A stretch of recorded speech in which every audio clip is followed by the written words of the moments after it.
Way! Hi. My God, welcome, welcome, welcome. Malloy has come to welcome you all. It is Wicked Wednesday again. We are beyond excited to be here playing our new campaign. Now's not the time, sweetheart. My name is Lydia, and here we have the esteemed players. We have Nikki, we have Michelle, and we have Tom. You got one of those right. No Zoom's way! mirrored. Nikki, Michelle, Tom. God damn it. So close. And of course we have Titus.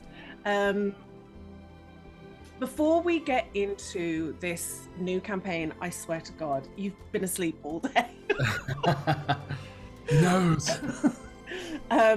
Before we get into things, let's do a little bit of admin. This is about the halfway mark for our charity week, raising money for Solace Women's Aid. Solace offers free. Listen, you've already ruined it. Solace offers free advice and support to women and children to build safe and strong lives, futures free from abuse and violence. They offer services like accommodation, advice and support, rape crisis, training, therapeutic services, and that is just naming a few. They are a truly incredible cause. We are so happy to be raising money for them this year. And we have already raised, I say we, it is you guys that's done it, £630 and something. I realize there is a war going on with this, with the numbers. I don't pretend to understand. I have no allegiances just yet. I need to do full reading of the scriptures before I pick a side. But that is an incredible amount of money, especially when you think that £1,000 is what it takes to set up a whole family in a new home after fleeing abuse. So that is the next goal that we're trying to hit. Tonight, we are going to be very much focusing on the game. So when donations happen, you won't see us going, there'll be no big bonanza. And that's just because this is the start of a campaign that's going to be running for a long time. Anyway, we spend a week goofing about, but the money does serious good. So thank you guys that have donated already. And we are extremely aware that we're in the thick of an economic crisis. And so just having your company really means the world. If you are new here, you are very, very welcome. What a time to jump in. What a time to be alive. What a time to be alive, guys. If you're not new, come on, let's do this. After all the character teasing, the art teasing, the video intro teasing, here we are. We just got to do it now. And if you're a mod, you guys are amazing. The cheerleaders in chat, the link droppers, the bot banners. We appreciate you so much. And welcome to the new mod, Scott. Yeah! Welcome to the team. Thanks so much for helping out. Thank you all the mods for the time that you put in making this possible so that we can really focus on the game. And a big special shout out to the YouTube viewers watching from the future going, charity week what? I don't know how to donate. It seems to be all over. But we really do appreciate you. Something else to say, it is written everywhere, but I wanted to give a big shout out at the beginning. Our music is now the music that you're listening to is composed by Scott Buckley. Incredible talent, a huge, incredible catalogue. If you want to go and check that stuff out, go over to scottbuckley.com.au or consider the Patreon, which is what we're doing. Yeah. Anyway, this is usually the part of my little spiel where I say, go check out our friends Dice and a Slice and some other heroes. But you know what? You can just pop in tomorrow. You could pop in tomorrow and see lots and lots of those people, because Chris Metham, the precious gem that he is, has agreed to take the helm and DM a marathon 12-hour Waterdeep game with tons of people. So come along and watch that. It's going to be incredible. It's a heist, a Waterdeep heist that we were all promised. It's going to be so good. It's going to be so good. And what is truly amazing about that is that is going to lead us nicely into our own 24-hour marathon D&D game on Friday, which is also set in Waterdeep, DM'd by Nikki. And it promises to be chaotic. There is a way that you can affect the game with your donations, which, believe me, we are definitely going to need that.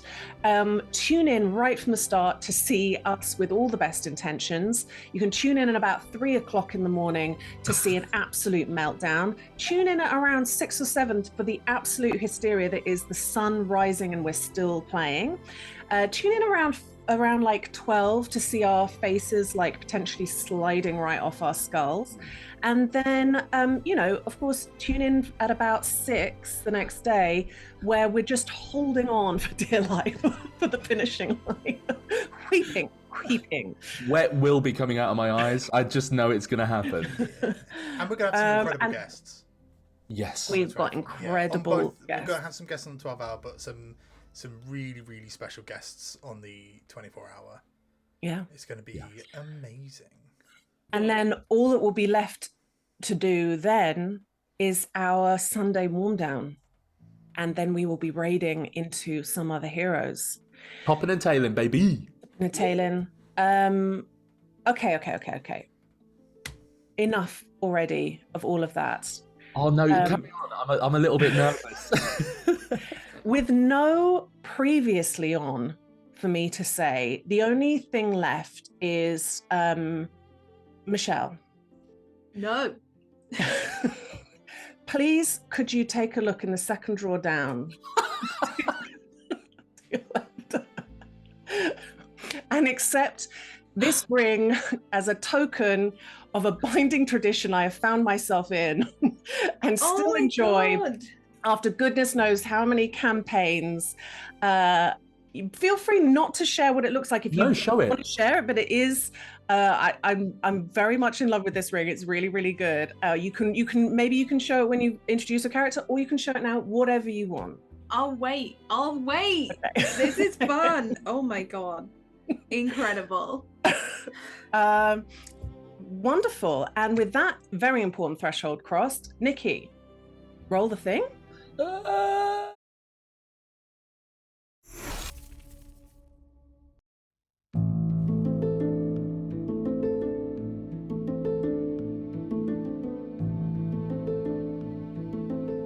Dawn Valon. A fertile land of lush, rolling hills, woodland bursting with life, and mountain ranges that hold glittering waterfalls and hidden lakes. But in this virile land, the veil between this plane and others is as thin as the ancient paper its histories are written on. For as long as time has been recorded here, children have been raised to fear the slips, tears in the veil that expose Dawn Valon to places of wild, elemental, dark, or magical forces. The very thing that makes this relatively small country as abundant as it is also what makes it so dangerous. The year is Era of Enlightenment 67. It has been nearly 70 years since the fall of the monarchy. But Dawn Valon is beginning to thrive again, ruled over by a high courtier, 12 people representing each facet the kingdom holds dear. So while not all life in this place is fair, it prides itself on leading the way in democracy. 3 lives will cross paths in this beautiful land. 3 people will grasp at futures worthy of those who came before. 3 souls carving their own destiny with blade and bravery, with gifts taken and given, and in the name of gods and kin.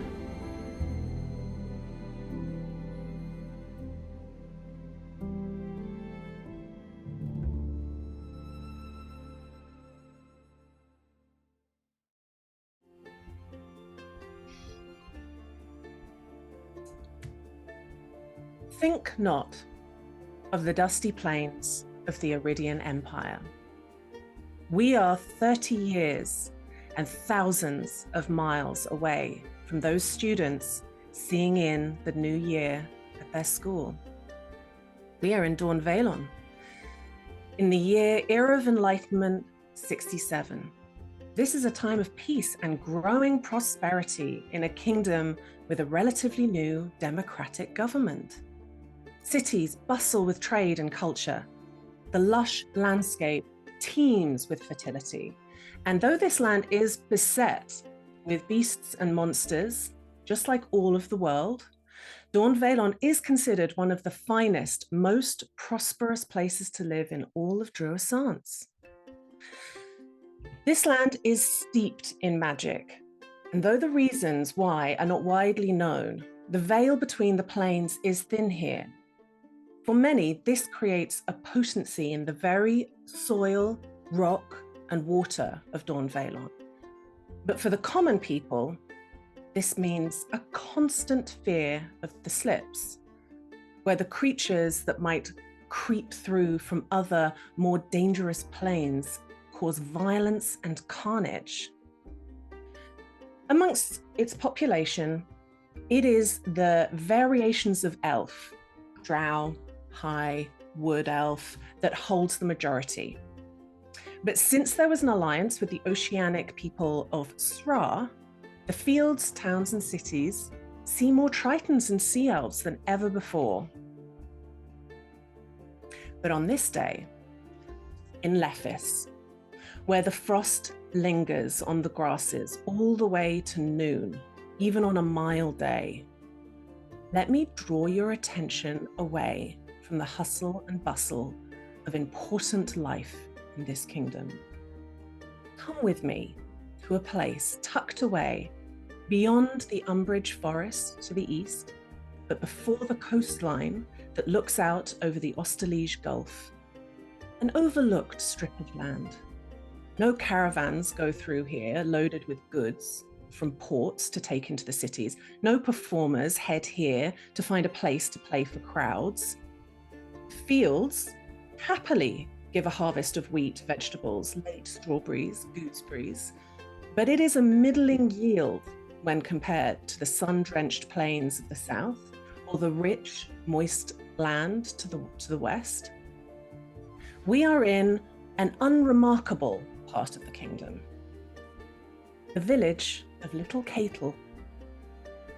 This smattering of dwellings boasts no primary commerce after the area was over-timbered and the logging house was moved further inland. The Little Catel is just a self-sufficient place. The forge at the center does not produce any shiny shields or magical breastplates, but nails and shovels and horseshoes and occasionally a cooking pot if the need arises. The bakery does not make the fine cream cakes that are famous in this land. No, it makes white loaves in the summer, and now that it is winter, it makes the winter barley loaves, fluffy and tinted purple like the grain.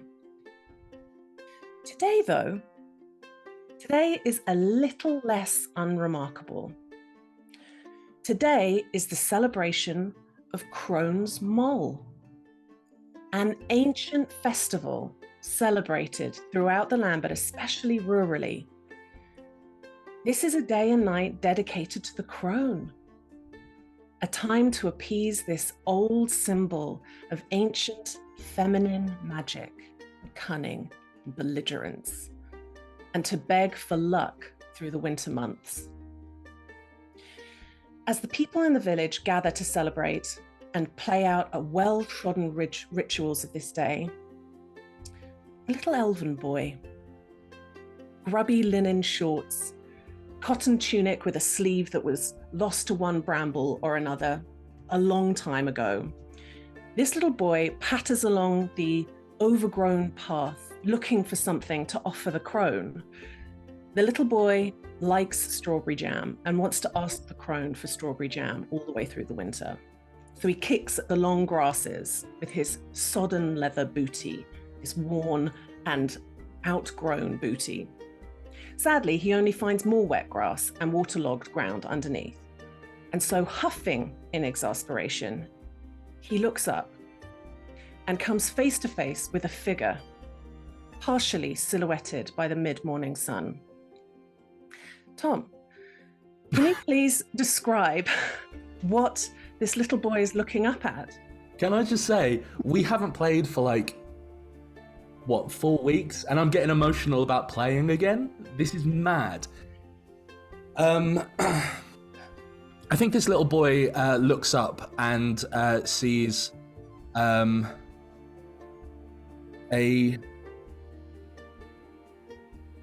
shabby man looking down at him. Wry smile on face, stubble on the sort of on the cheeks. Takes a cigarette out of his mouth and just puts it out on the kind of the leather coat that he wears. Leans down and as the little boy looks into his eyes, you can just see sort of pale white irises. He says, "What are you looking for, lad?" The boy stands rigid with the sight of this lanky person towering over them, and then turns and runs screaming, "Danger! Stranger! Danger! Stranger!" all the way back to the green at the center of the village, where he is scooped up by a sturdy elven woman that they're sort of like a couple of 100 meters away from you. And she looks towards the source of the child's terror and sees you and like is. I think I just a little bit of a laugh on my face, and I think I take something from one of the many pockets in this long shabby coat, and it's just an acorn that has a little sort of whittled, incredibly poorly whittled sort of sign of the clasped hands on it, and he just kind of lifts it up, pops it down on the ground, and continues on his way. You're heading towards them into the village, and as you're sort of getting a little bit closer, you hear her. She's watched you. She's watched you put something, like offer him something to pick up, and you just hear. You can. Well, what's your passive perception? A really good question. It's okay. I think as you're getting nearer, you're just sort of overhearing her. She's got the boy like crooked on her hip. That's all right, little Reddy. It's good to stay away from strangers, but no strangers are that bad, she says as she's like watching you, trying to like suss you as you're getting closer and closer. They say sometimes stranger is a god in disguise sometimes. Come see how good or bad little boys are on festival days, yeah? And the boy is like listening to her, absolutely aghast at this new piece of information, and then turns around and, though he was kind of on the edge of tears, now looks at you and there is kind of a forced smile. I think I just sort of, still with that wry smile on the face, just put a hand up to his lips. And gives him a wink and carries on. She puts him down and he goes like, he goes darting off to sit to like rummage in the grasses where that you put the acorn down. And it isn't really long before you're caught by somebody in the village. What you're seeing there is the village is set up for the festival day, and There are tables that are already, though it's kind of still early in the day, heaving with loaves of bread and food being brought out. Still sort of in the setup stages, but people are stopping what they're doing and kind of looking to you. But I'm gonna pop a pin in that.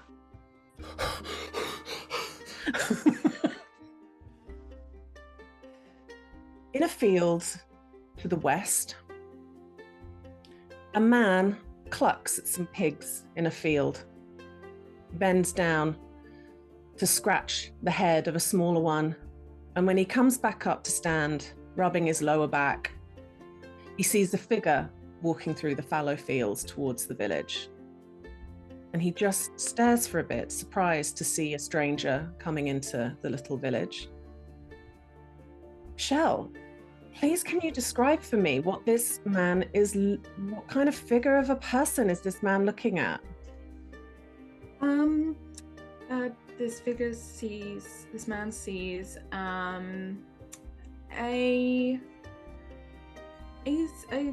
maybe like a slender looking person. Kind of hard to see. It's hard to make out. They've got a hood up.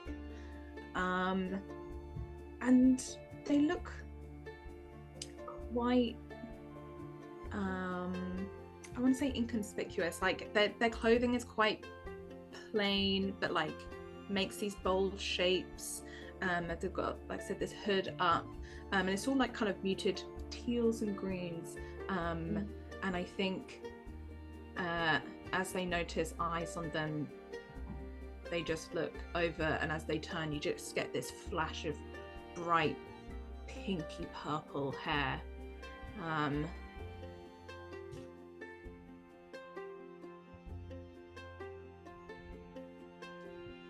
then just Hello? keeps walking. You lost? No, she's gone. Right. Goes back to his pig truffling in the thing. And as you step further into this village, again, you see it's just a couple of smatterings of buildings, but you are walking straight through a field, not a path at all. But you are going to hit a path soon, and there you can see some tables. There's quite a nice chair with a person sitting on it, but it's a little bit difficult to make out. It's still a bit far away. There's also people are adding sticks to what will probably be a bonfire later on, but isn't lit yet. People bringing out barrels, and you see a tall, dark figure walking north to south into the town as you're going west to east into the town. And as that's happening, there's nearly everybody that's setting out food is like stops and is looking at one of you or the other, and just is like, "Are you right?" Yeah, are you? Oh yeah, we don't get strangers that often. That's a rare day if we get strangers. All right, yeah. So, Come, you're most welcome. My name's Vera. It's this like elderly elven woman. She's got short, tidy hair. She walks with a cane, but she's got quick eyes, and as soon as she's ignoring your kind of briefness with her. yeah. Do come this way. No, we don't get strangers. And today we seem to have two, which is unusual. But I'm going to call that luck. I'm going to call that a good omen, especially with it being Crones Mol. So come this way, won't you, please? We are just starting, but we've got Norris is the crone this year. All right, Norris. You see the fella that is on the seat who is dressed up. Layers and layers of skirts, and a shawl and a wig made of like brown yarn, and just beaming. Absolutely, Norris is delighted to be the crone, and waves back, and you're immediately like shown seats and like given a mug of like of apple juice. Take a seat. All right, thanks. You found yourself in Little Caitlin. Are you lost? None of your business. Some of us just aren't morning people. I get that. No, that's no problem. Who's that? Oh, why don't you come this way? Come on. Well, Come on, have a little sit. We've got 2 strangers today. We're so happy. We're so happy. My name's Vera.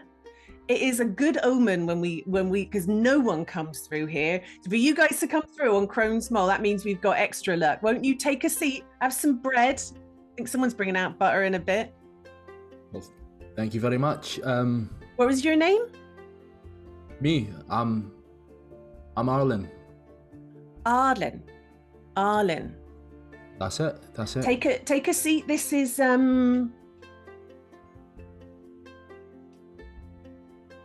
Right, you can call me Dagger. Dagger. This is Arlen. Why don't you two sit? We'll have lots of things to be doing later on, but I hope you've got something to give to the crone. That's the luck part. You got to give something to the crone and ask for something. Then Norris will take it all into the woods and give it, whatever to the little people or something. Hey, for sure. All right. Dagger, that's a very edgy name. Really cool. I like it. All right, thanks. And Arlen's. It's just a name, to be fair. But Yes, it's all right, isn't it? All right. Why are you here? I'm just, just traveling through. Why are you here? Same. I could have guessed that, to be fair. Yeah. And you both sit staring at your cups as people keep half an eye on you as they go about setting up at these 2 silent people. Dagger. Dagger. She's called Dagger. I think like Arlen is fully like reveling in the silence, just kind of really like just keeping an eye on you, like with that sort of verging on a smirk is just never off his face. Just kind of whenever there's eye contact, it's just yeah. Are you going to talk, kind of thing. One of the tables has a display gets brought out that's sort of made of corn and straw that's been woven together, not overly skillfully, I'll add. It's a little frayed. It's a little bit hard to make out what is purposeful and what has just come unknitted on the way out to the table, but it is eye-catching and it is big. Also, bowls of assorted pickled foods are brought out. Cauliflowers, turnips, carrots, radishes, all swimming in salty vinegar. And I'm going to bring on the food crimes. That ain't food crimes. I'm here for that. I'm here for it. Pop in a pin in that. South of Little Caitlin, a couple of youngsters crouch by a pond. They are trying to catch a frog to give to the crone. They are not really succeeding, but they do have 3 pond skaters. So they're wondering if that is enough. And as they are discussing it, one of them looks up and sees a tall stranger on the path into the village and stares, mouth open, and then they tap the person that's with them, who also looks up, having now released their 3 pond skaters by mistake, and also gawks at the tall third stranger. Nikki, please describe to me what they're gawking at. And as they turn around, they see a man so statuesque and bronze, he would make the Mycenaean Greeks look humble, and for whom the lady gifted no such thing as shame. Bare-chested, luggage, loot, and a small leather-bound notebook in their right hand. They are frozen at this being, bronzed being that steps past.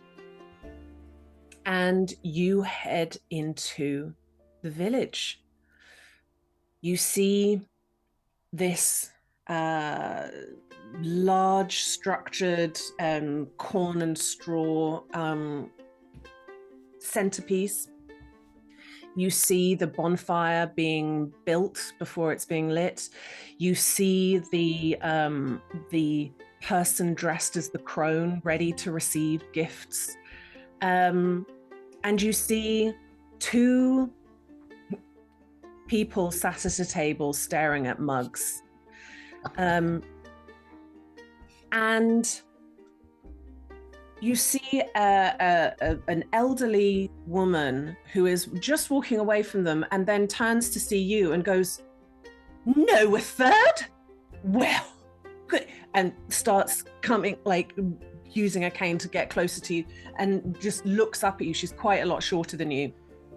"My word, a third stranger." A third stranger? Today? Yeah, How auspicious on a festival day to have strangers in the town. It is. Wonderful. It's an omen. Won't you come this way? You're bringing us luck. Come sit down. We've got all sorts to get up to today. Am I not the luckiest man in all of Dornvalion to have such a wonderful guide for such a tremendous festival day in such a picturesque village? Well, my word. For the You day did I am take your ward, take me by the hand and we can go wherever. She puts her walking stick under her arm, and she does indeed take you by the hand and starts walking you towards. Got her on the like. She walks you towards into the central part of town, and she immediately sort of starts putting things in your hands, little like a slice of purple bread with butter on it. And now, I didn't actually, my name's Vera, I didn't catch your name. Myself. My friends call me Fox, and so do you too. Fox? Well, my word. All right, so Fox, this is Dagger. Dagger, this is Fox. And then Fox, this is Arlen. Arlen, this is Fox. Well, they don't talk that much, but Oh, now you see, everybody talks eventually, and I think it's just a matter of asking the right questions. Hail and well met, friends. Are you travelling for festival reasons, or just passing through this beautiful little town and happen to come here on such a delightful day?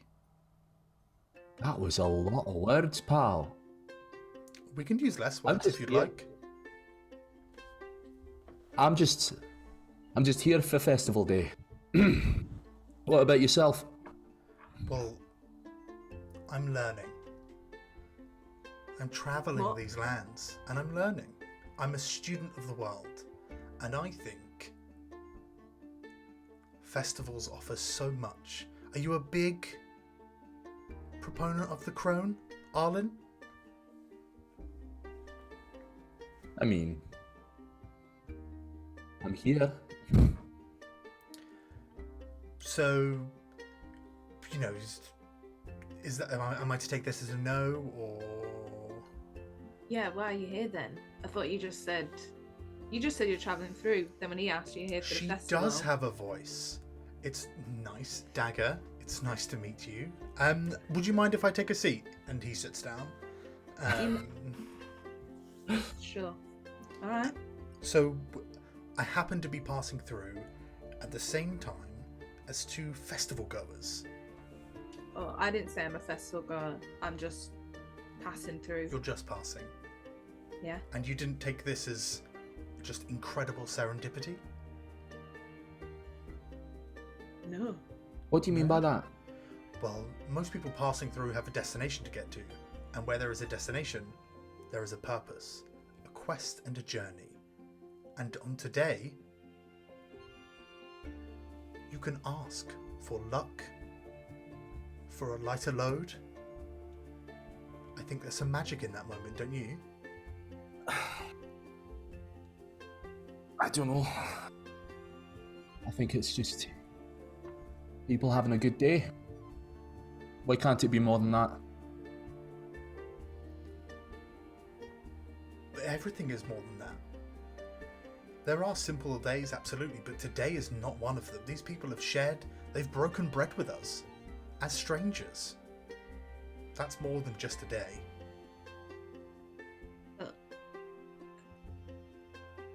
Like they don't know who we are. I don't know who either of you are.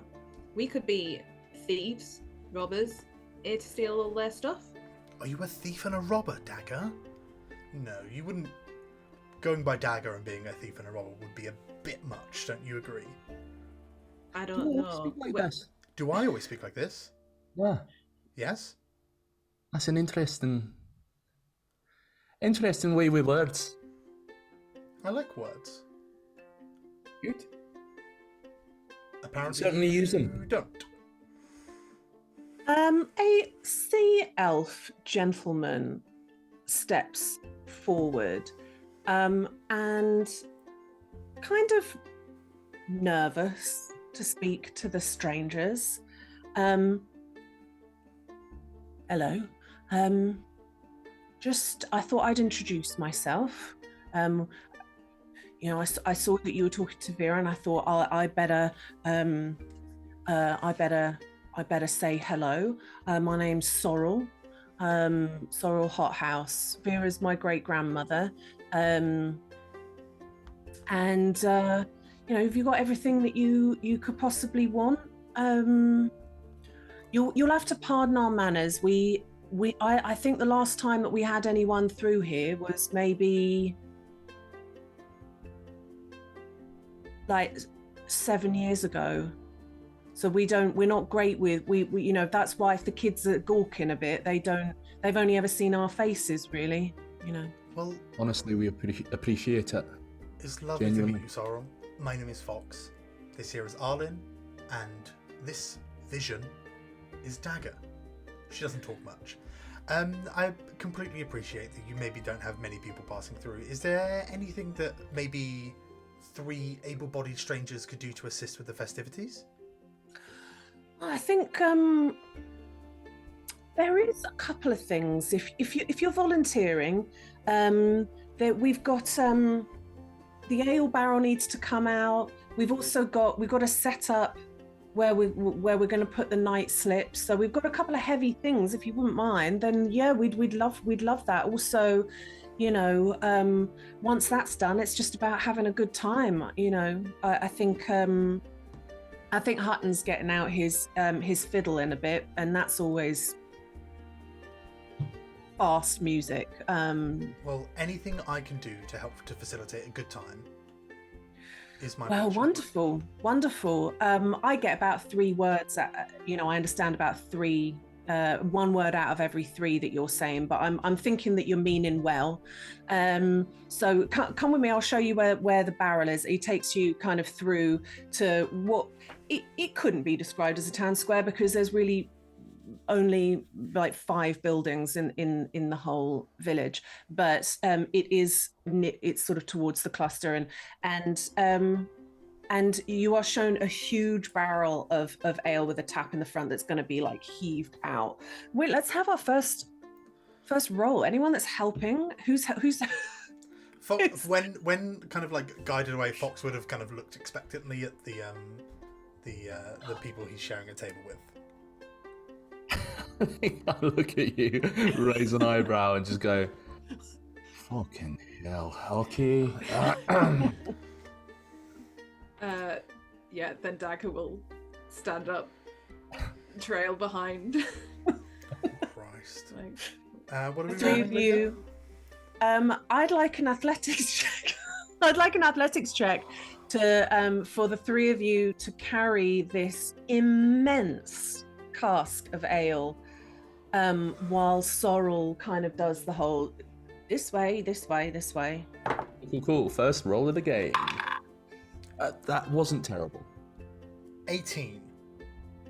18, Rolled a 16, so 15. 15, 19. 19. This is great because if you had dropped the only ale cask in town, you might have set off the wrong impression. The three of you are negotiating this enormous cask out, and it is brought out and put on the green. And almost as soon as you put it down, a couple of people step forward and immediately draw the tap and open it up and pour themselves out some ale, and pass it around to you guys and start drinking. Great. And was And that was that out of a tavern? No, it was just out of the house. Oh, okay. I'm on our way in. Can I have secreted a coin within the house? You sure can. Are you trying to do it secretly? Yeah, but not like super stuff. I'm trying to do it smoothly more than secretly. If that makes All sense. right. Well, run me a sleight of hand just for the so we get a picture of what that's like. 21. That's pretty good. That is pretty good. I'm gonna secrete a gold coin. A whole gold. A whole gold. And whole gold. Unless anybody has a passive perception of 21, you don't see it. I'm working on it. Nice. Take that gold out of your inventory. That one gold that you had has now gone. I'll say this because maybe you lingered behind to do that, and well, the other two have gone. I'm going to say that Fox sees on the other side. So you've got the green, little smattering of houses. You've got the green with all the food, and on the other side is essentially a little area that is purposefully kind of, it's got trees around it, little circular kind of area with collection of shrines in it. You can see pretty easily right off the bat a shrine to Okrath, the Dark Mother, Panlar, Saith, Mir, Goddess of Peace, Lady Thorn, and Gar, God of Fire. All on the outskirts of this little, like, circular bit of grass.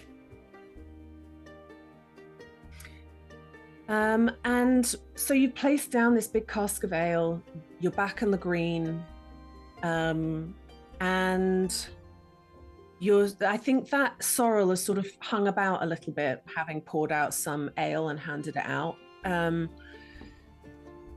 And they're talking a little bit, I'm obviously, that was, I sort of run the forge here. So that's what me and my family do. I think if you look over there, Kerry, that's my wife, pointing to this half-elf woman. That one over there, that's my dad. I've told you already, Vera's my great-grandmother. It's we all pack in around the forge. So yeah, and don't know if you've got anything to give the crone, but that would sure get, we take Crones Mol quite seriously around here, just because winters can be hard, Absolutely. Like, far be it from me to venture into the festivities and not partake. Well, Norris, I tell you something. Norris has been hoping to be the crone for, I think maybe 3-4 years in a row.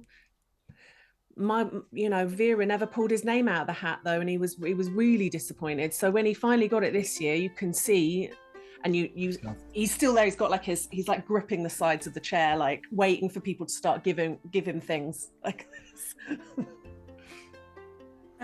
Question. Yeah. Am I right in thinking whoever if the crone is, they're the person that they take the things to? Yeah. Do you want to roll a little history check to have any kind of knowledge on? Oh, that's not good. 9. Okay.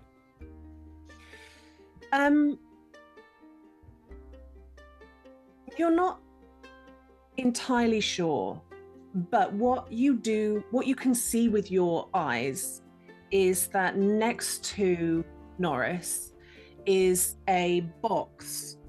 It used to be a crate, but somebody's put a fabric ribbon around it to make it look like a gift box. And then on the other side is a wheelbarrow, and already in those things is like there's a couple of things. You can see that clearly you take your thing to the crone, give it to them, and then Vera kind of mentioned before that Norris will go and take it to somewhere. That's what you get with a 9. It's what you see with your eyes. Yeah. What I see. All right. I'm sure that I can find something. Sort of patting pockets and kind of just having a little think. A little kid that saw you before is like holding the acorn and goes running up to Norris and is like, and Norris like brings them in. You can see Norris is basically being extremely sweet to anybody that brings stuff forward, even if it's an acorn. Like hands it. It's like, well, that's real special. That's the best one yet. And places it very, very carefully in the crate. And what are you asking for? What am I going to tell the little folk to give you this year? Whispers, strawberry jam. I thought that was going to be all right. Now I've made note. I'm going to tell them or make sure the strawberry jam's flowing. And the little boy turns around and looks at you and is like, and like thinks about saying something, kind of steps away, then like stumbles forward a little bit, and it's like, what are you giving? Oh, gods will never tell you.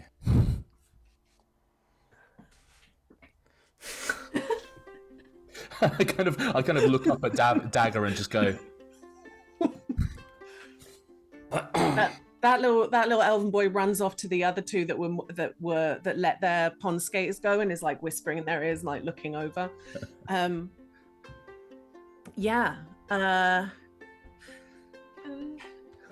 what have you got to give Dagger? I don't know. I'm trying to figure it out. Like, is this like they're just gonna go? What did it do with it? You know, how is it gonna help them get through the winter? Well, it's an offering. It's for the little folk. You know the little folk. Maybe not. It's whether it helps them in practice, it will help them in heart. Right. Sorry, say that again. Just. I maybe missed a word, but it's whether it helps them in practice or not, it will help them in heart. Get through the long winter knowing that 3 strangers came through and participated and gave to the mother to help them prosper in a hard time. All right. What does the mother want? What's a good thing to give the mother? I mean, I can tell you this. To be fair, the heart's got nothing to do with it. Give them. They want food. They want shelter. They want heat. Anna, do you want to roll a history check? Fuck yeah.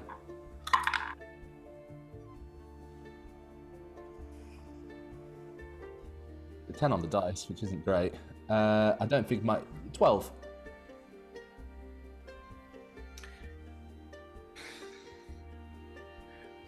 think, oh God, you guys are making this hard. I think with a 12, you know that you don't, you're not giving useful things. It's like,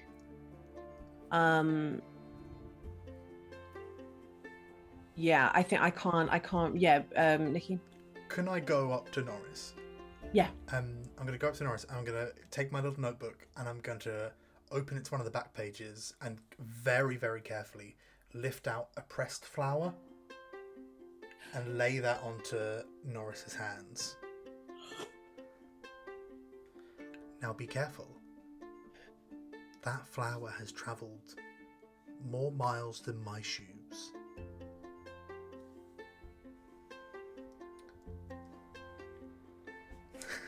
Puts it very, very carefully down in the crate. Well, such fortune upon us that free strangers happen upon our village, and me, the crone, to speak to you. Tell me, what else might you be offering the crone, looking behind you to the people, and what might you ask of the crone for the year? I'm going to whisper in Norris's ear. Just a gentle...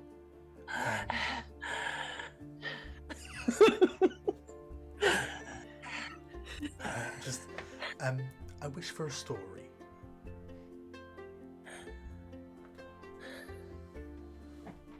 Story, okay. And then he's just going to turn around and be like, it's ceremony.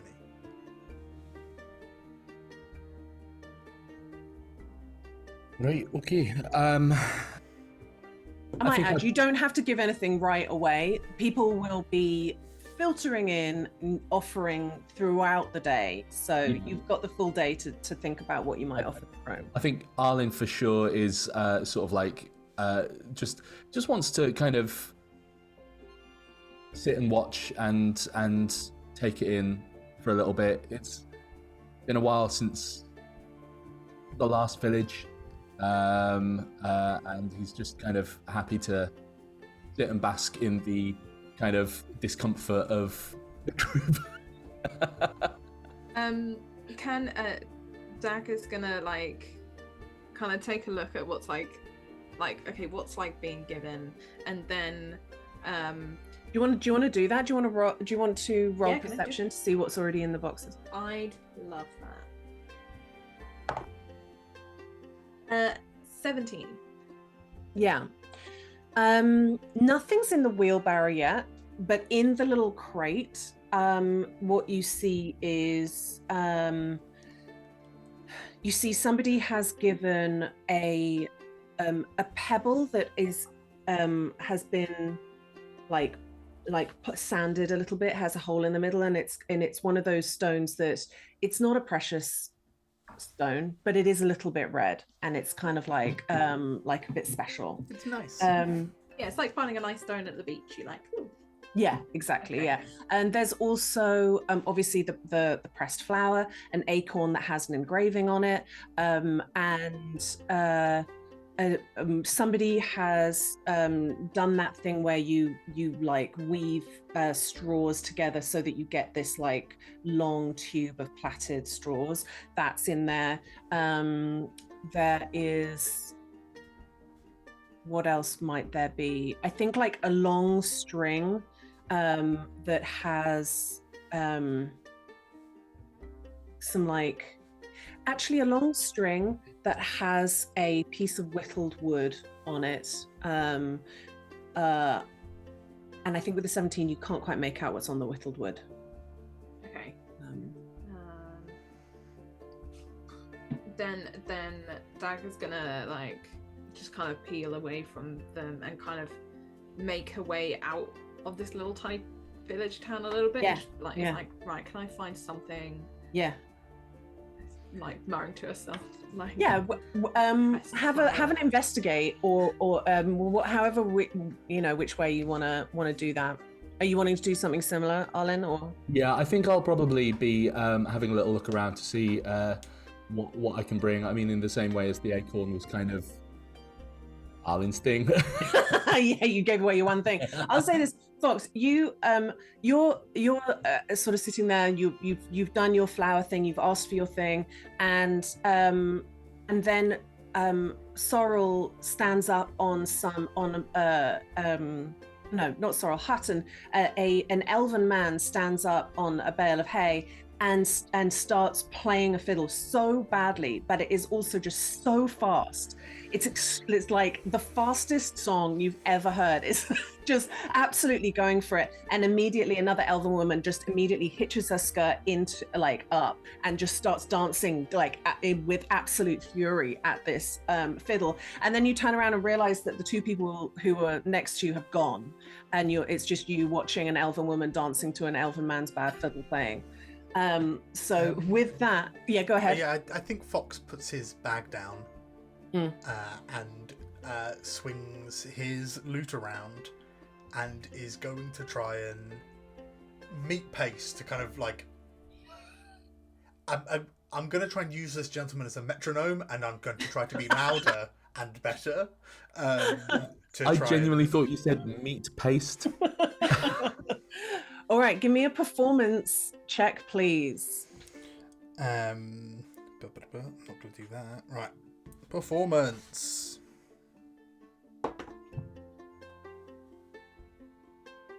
24. God. That's a 17 on the dice. Yeah, I mean, what does it look like as you just do exactly what you've said? So yeah, I think it's like luggage down, the book on top, lifts the loot, strap round. If we're going fast, we're going fast. And I think. Do you step up on the bale of hay with him? Not yet. I think I from below start to play along, and then as if I can kind of gain the volume, I think he tries to turn it into, or to sing a fast-paced song about the it's from the perspective of the Runt chasing something that's escaped from the slip, in the kind of vein of The Devil Went Down to Georgia, kind of Okay. It's chasing something that exited a slip and it was tearing through a village, and it's a lot of very descriptive things about the giant crow creatures flying around buildings and all of these things. So yeah, it's very much a high tempo bluegrassy kind of frenetic thing. Okay, I think with the first verse and chorus that you do, the elven woman who hitched her skirts up stops and just listens, and the kids all are there. All three of them are listening, and then there's another young woman that comes along, and everyone's just listening for the first little bit, and then before long, it's quickly a boot on a chair to begin tapping to try and get everyone in rhythm. The someone comes up and sweeps one of the kids up and starts dancing with them, held in their arms, and that encourages other people, and before you know it, you've got a group of people who are dancing along. Beautiful. So Dagger, you're out there foraging for gifts for the crone. Let's have a roll for it. Did you roll already? I did roll. I rolled a 18 investigation.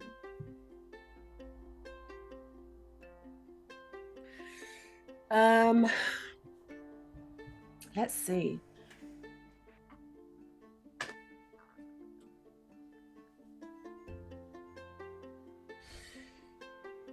You come across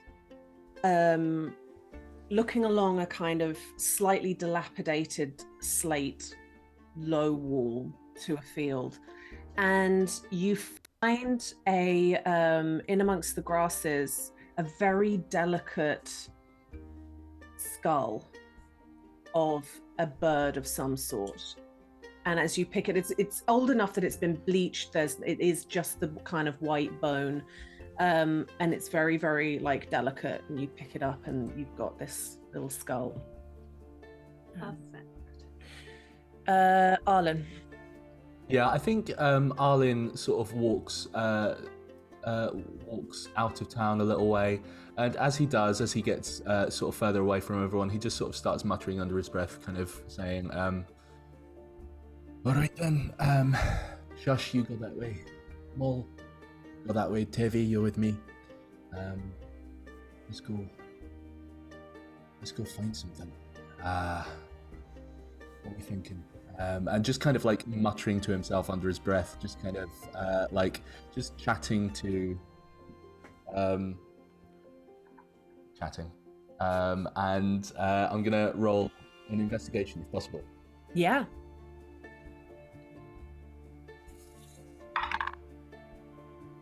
16 plus 2, 18. 18. Okay.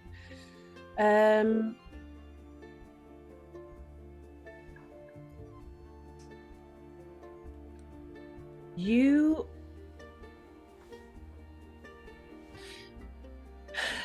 come across something that looks a bit like someone had started to try and make some rope out of a vine, but then it got discarded. And as you like pick it up and you start kind of playing with it, kind of when you're like still while you're looking for other things, and you're just like playing with it in your hand, and you start kind of turning it and knotting with it until it becomes this kind of quite neat long rope, and then you see a piece of like shell on the side of the road. You're not really near enough the coastline for that to be a normal thing, so you pick it up and you can slide that on. It's got like a crack in it, and if you manipulate it a little bit, you could slide it onto your rope, and it could be a belt. You're thinking to yourself, it could be a belt, I guess, or it's just attractive, a necklace, I don't know, it's something. Shite. But you start picking up other things and putting it on as well, and you have a kind of makeshift charm belt. I just go, all right, well done, team.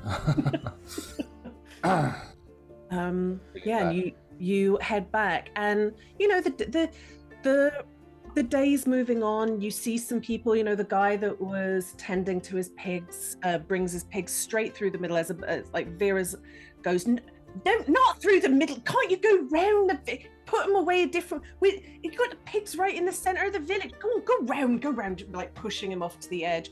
But puts the pigs away, circles back, brings out some stuff, gives it to the crone, and you guys are just kind of coming back into town. But it's probably just past the middle of the day now.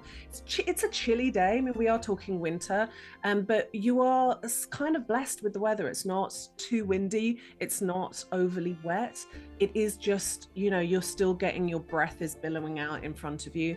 And you are everyone is kind of circling around a fire pit that is having some meats cooked on it to keep a little bit of warmth. But yeah, you come back with your skull and your string of shit, and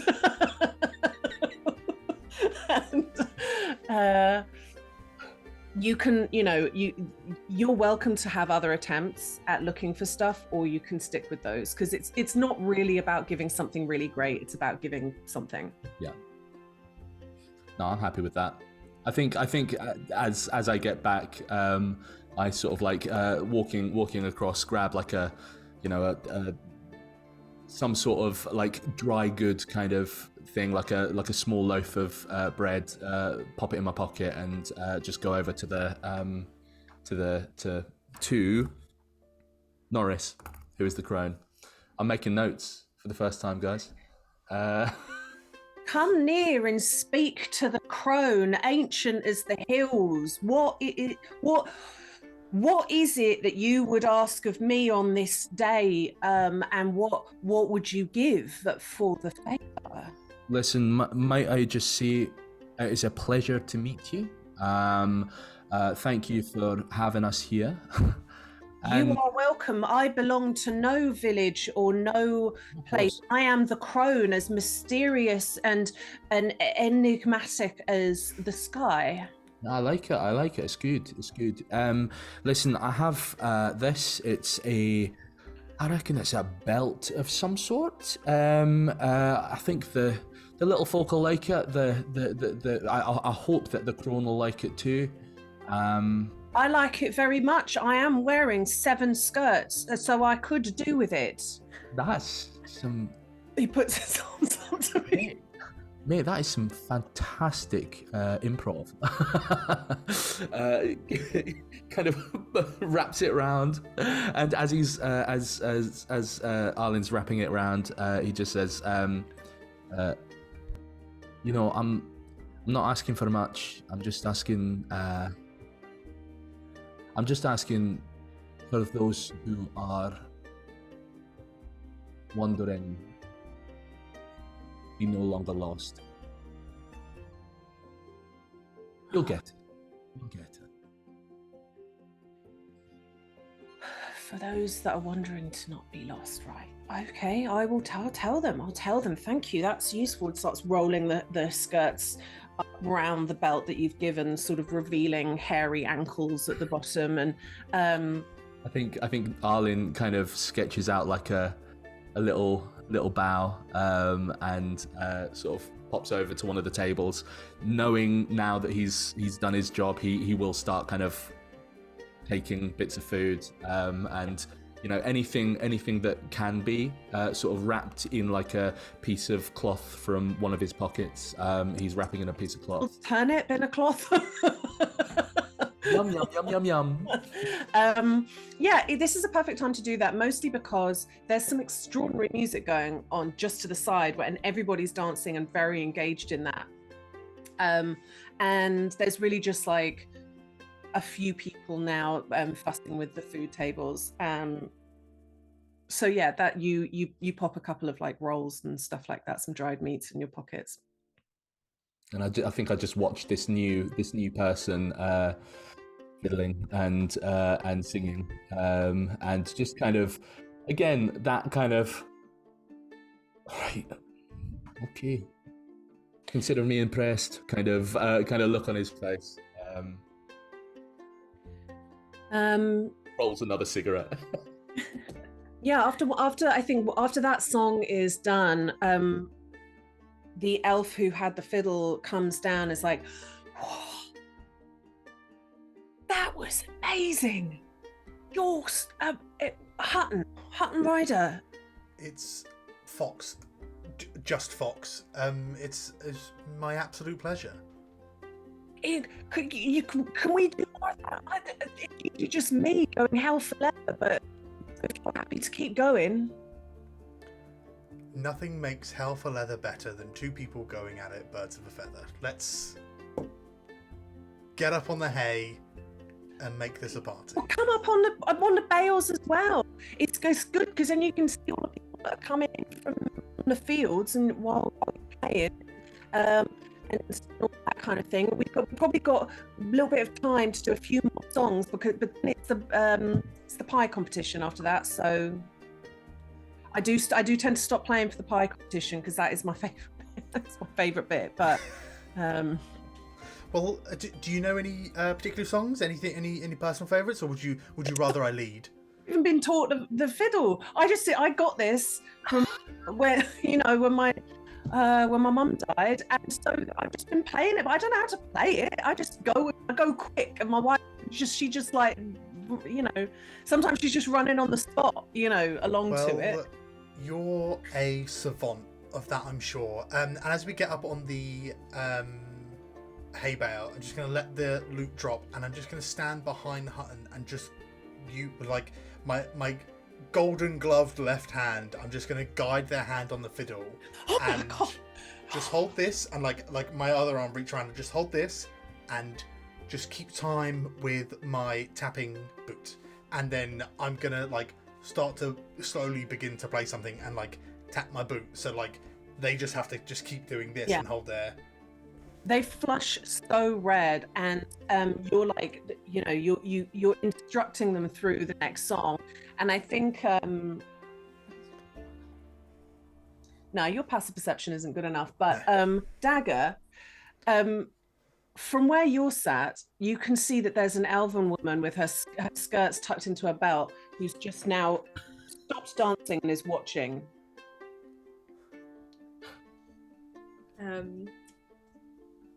Dagger's just gonna lean over and say, it's odd that never doesn't wear a shirt. Isn't that odd? Just I mean, some people could just come sweeping through here, hard to resist. Turns around, realise who they're... Right. Alright. I'm Holly. Alright, Holly. Dagger. He doesn't wear much, does he? You know, Oh, I think it's it's cold. quite cold for nothing. You know. Yeah. Yeah. While they're sat there, Dagger's not really looking at Dagger is just like staring at Fox, and has just got this like little box that she's like fiddling with, and then suddenly realizes that like she's just staring and is like, yeah, whatever, I gotta go. So where are you from? Where have you come from? Oh, Umbridge. Oh, you're a Humbridge person, are you? What brings you around here then? Oh, just wondering, you know. Oh. That can I insight check? I'm like, what does this woman want me to say? Yeah, you can roll insight. That's a 11. It's not great. I think with an 11, I think she was hoping for something that was a bit more exotic than the brown over. Yeah. Fair. Just How is Umbridge? fine. You know, it's Umbridge, isn't it? King's Arms still good? Did you go there? You didn't? Yeah. King's Arms. Yeah. It's alright then. Sorry, the King. You know the tavern, the King's Arms. Yeah, that's what I said. The King's Arms. Yeah. Yeah. Yeah. I was Okay, there. Yeah. Yeah. Right. Well, sorry. I just think I heard someone say my name, so I'm just gonna leave my husband to be seduced by the most beautiful man I've ever seen, I guess. And she goes like storming off. Nice. Do you hand your skull in to the crone? Yes, I think Dagger is sort of waiting for a moment when everyone, like, she's waiting for a moment when everyone is like fully enraptured by Fox. Like, so there's not many people around, and she'll just sneak over. Yeah, I think after spending a bit of time with your arms wrapped around Hutton Rider, you go back to playing with him, and then there's a small cheer as you are now no longer obscured by an elf, and it's the two of you playing again, and yeah, you head off. Dagger heads off to. Norris. The third stranger approaches. All right. Yeah. Look, I Come think. nearer and hand me your treasure. Here. Oh Christ! Who's All right. that? You know, Saint Christ. All right. Yeah. Oh yeah. Is that what's wrong with that? It's like nature. No. It's all right. I just no, it's actually, now I look at it, it's quite pretty. You know, it's delicate. You know. Yeah, like be careful with it. But it's quite beautiful. And what would you ask of myself, the mystical lady? But like, what can you do?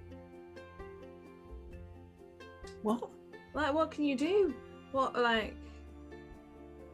Well, I don't want to ask, like, for too much, but I also don't want to ask for too little.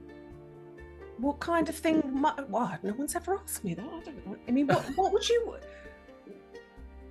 When you're thinking for the rest of the winter, what are your hopes? My hopes for the rest of the winter. I hope to survive it. Is that enough?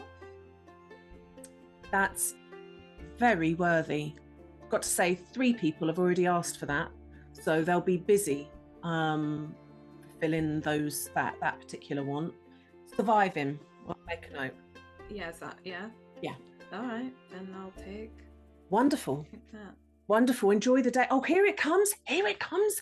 What? Wait, It's what? the pies. The pies are coming. It's pie time. Pie time. Oh, and- all right, calm down.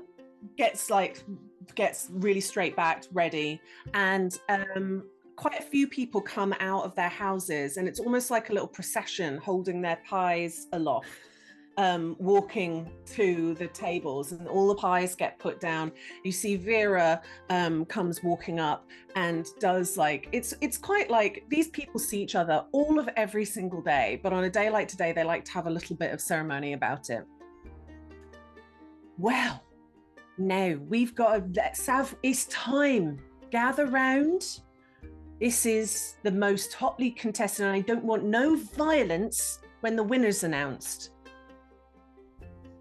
But it is that time of year again when we work out who makes the best themed pie. So everyone's going to have a small slice from every pie. And then once you're finished, you put your matchstick by the pie that you like the most.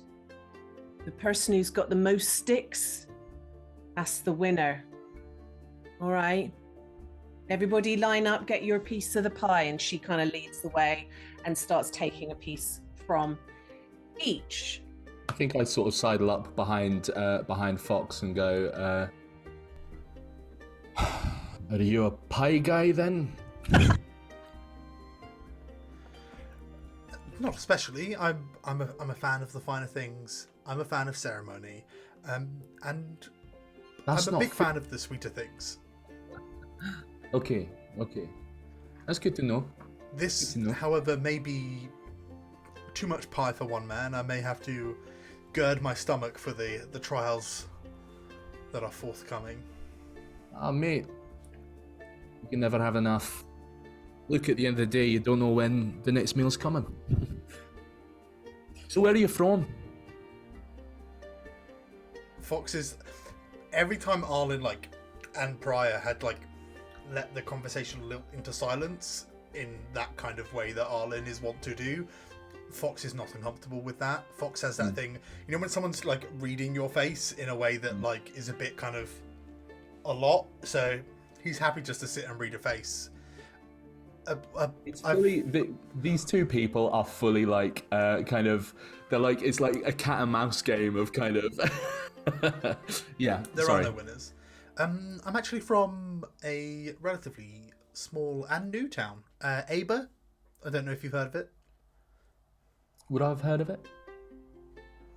Can't imagine you would, but you roll me a history check, and you've done a natural 20.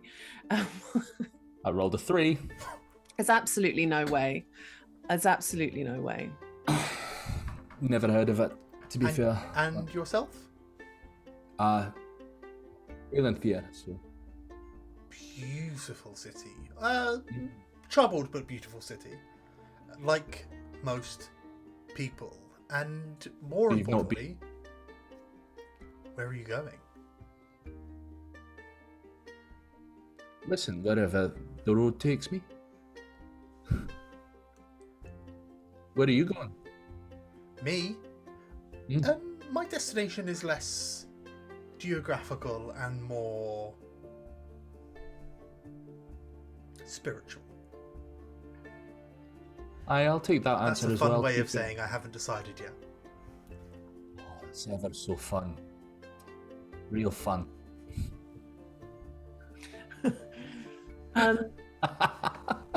Dagger, you're standing behind these two, having listening to this conversation. Yeah.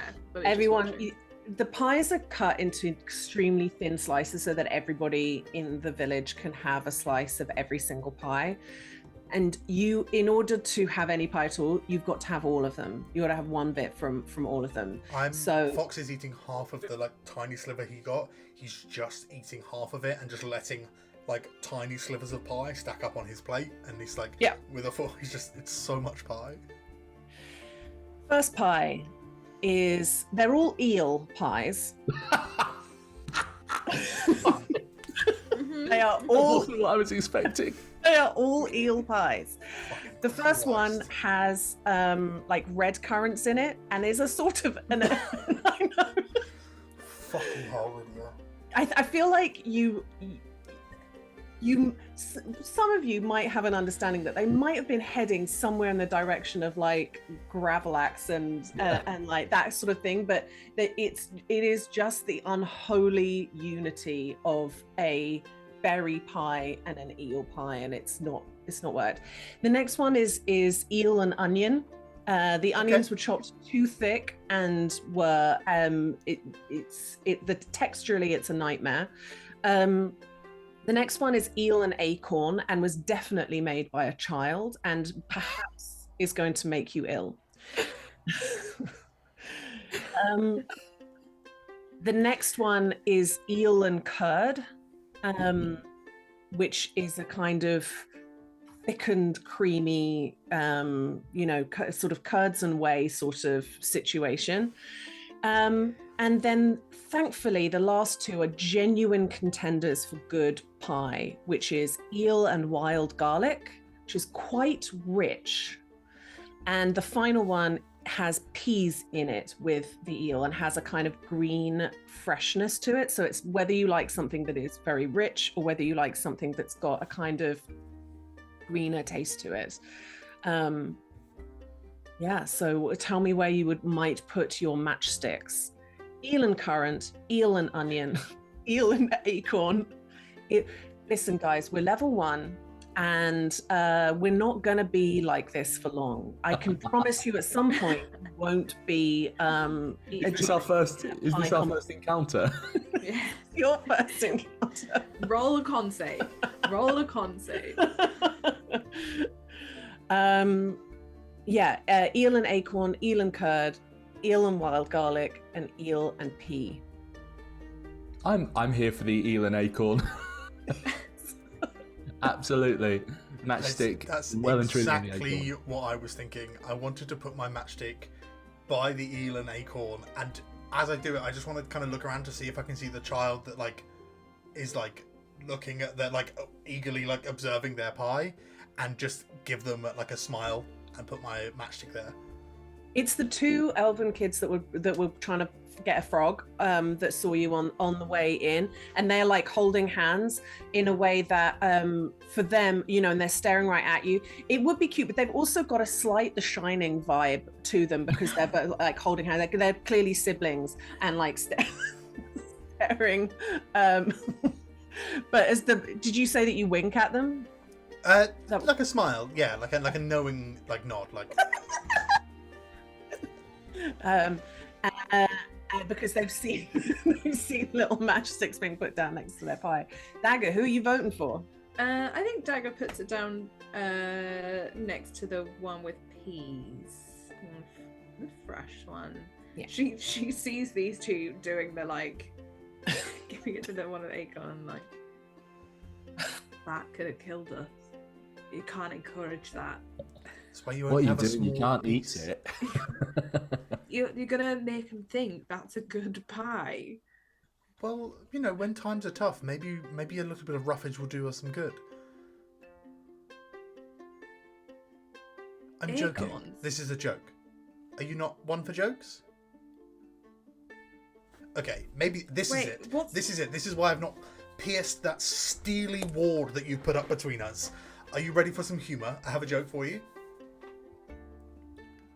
I beg you don't. Why was a wizard's assistant such a bad cook? Because he couldn't cast iron pan. No, I'm out. No. Dagger just walks off and puts her matchstick on the one with the You with peas. You are interesting, you are. I haven't figured you out. There is plenty of dancing, and I think a lot of people come up and are wanting to engage you in conversation. You are all the people who are making these people's years. And so there is no corner you can slink away to be to have a moment to yourself.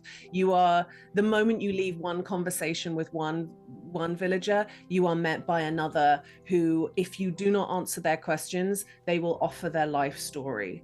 And you quickly realize that every house in this town has generations upon generations, which is extremely normal and extremely common.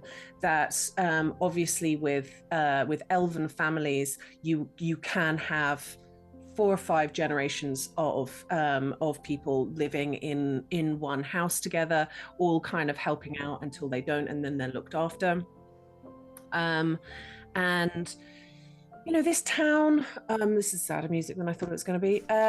This town is it's a funny one. You're trying to figure out sort of where you are, and essentially no one here, it never gets through traffic because there's no major roads that go through here, and they are being missed just about by anyone going to a major like coastal town, or there's literally trade goes around them to get to the bigger towns for like fishing or really anything else. And because it's self-sufficient, it's got no commerce, it's just them.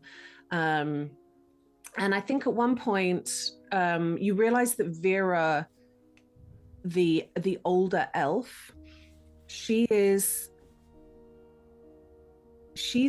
a kind of an ordained priestess to Okrath, but she's essentially kind of the spiritual leader for anything that anybody worships in town, and is like happy to take anybody through some prayer to any of the gods. And you they're I think Vera at one point says to Dagger, well, are you guys gonna stay all day? I mean, we're hoping. That's what we're hoping. It's just, you know, it would be irresponsible of me not to point out we don't got no tavern. Right. Well, I can't do my accent. Shit. Wait, what do you mean? Like, well, I know you ain't got a tavern. That's fine. Why do you want us to stay? Do you need? Oh, us of course stay? we want you to stay. Stay as long as you like. You know, you're doing us a favor. Wait, you know, why are we doing you a favor? Because you're strange. Strangers are lucky. Are I they? think. I mean, that's sort of, I don't know. That's what I've struck upon. What, have you had like many strangers before? No. I've had, you know, we've had basically no strangers here for a long time. So it's different, and I'm choosing that is a good omen. Right, but you don't know us. You don't know me. Are you a bad one? I'm not saying whether I'm bad or good, but you don't know us. And you're about to invite us into your home? Well, no, I wasn't going to do that. But what I was going to do was say, you know, all I was trying to say was, there's no place for you to actually buy a room to sleep in for the night. And I didn't want you suddenly being like, oh my God, I've had 10 ales and there's nowhere to sleep, and I'll die of a cold or whatever overnight. What have you guys done? You know, I didn't want to be to blame for you getting frostbite. All right, okay, no, I get it. But okay, having said that, you know, if you guys what I would like, well, my preference, even though I can sense your trepidation and your strong wish to be mysterious. And what I was going to say is, we could all shuffle around. That's kind of what we do here, is we shuffle around and we just make room. I could pull up a chair to someone's hearth and you've got a place to stay, and that's going to be our preference by far, because you've already given your great gifts to the crone, and we're going to see the crone off in a while. And then there'll be the bonfire, and they make good night slip here, so I think they do. I like it. I wouldn't mind some night slip. So if you want us to stay, I guess I can't speak for the others, but I guess we could. Yeah. Well, that's grand, and then you could head off. There's if you stay with us tonight, we'll move whatever it is that we need to do in order for that to happen. And then there's Old Ludstock, that's not too far away, and that does have a tavern. I don't know, I've not been there in a long time, because what direction and like how far away? Ludstock? That's east. Yeah, that's more towards the coast. And it's bigger than us, I mean, it's not better, of course, but it's bigger, and it's got a tavern. Didn't have any rooms, but then I'm come to think of it, their son went off to join the military, so there is a room, I guess. Sometimes they might rent that spare room. But I'm saying all of this, I'm out of date. That was a while ago. We don't, because we're either going to we don't, we got our thing that we do here. So I don't know, but that's a while while east towards the coast, Yeah, no, we'll stay here then.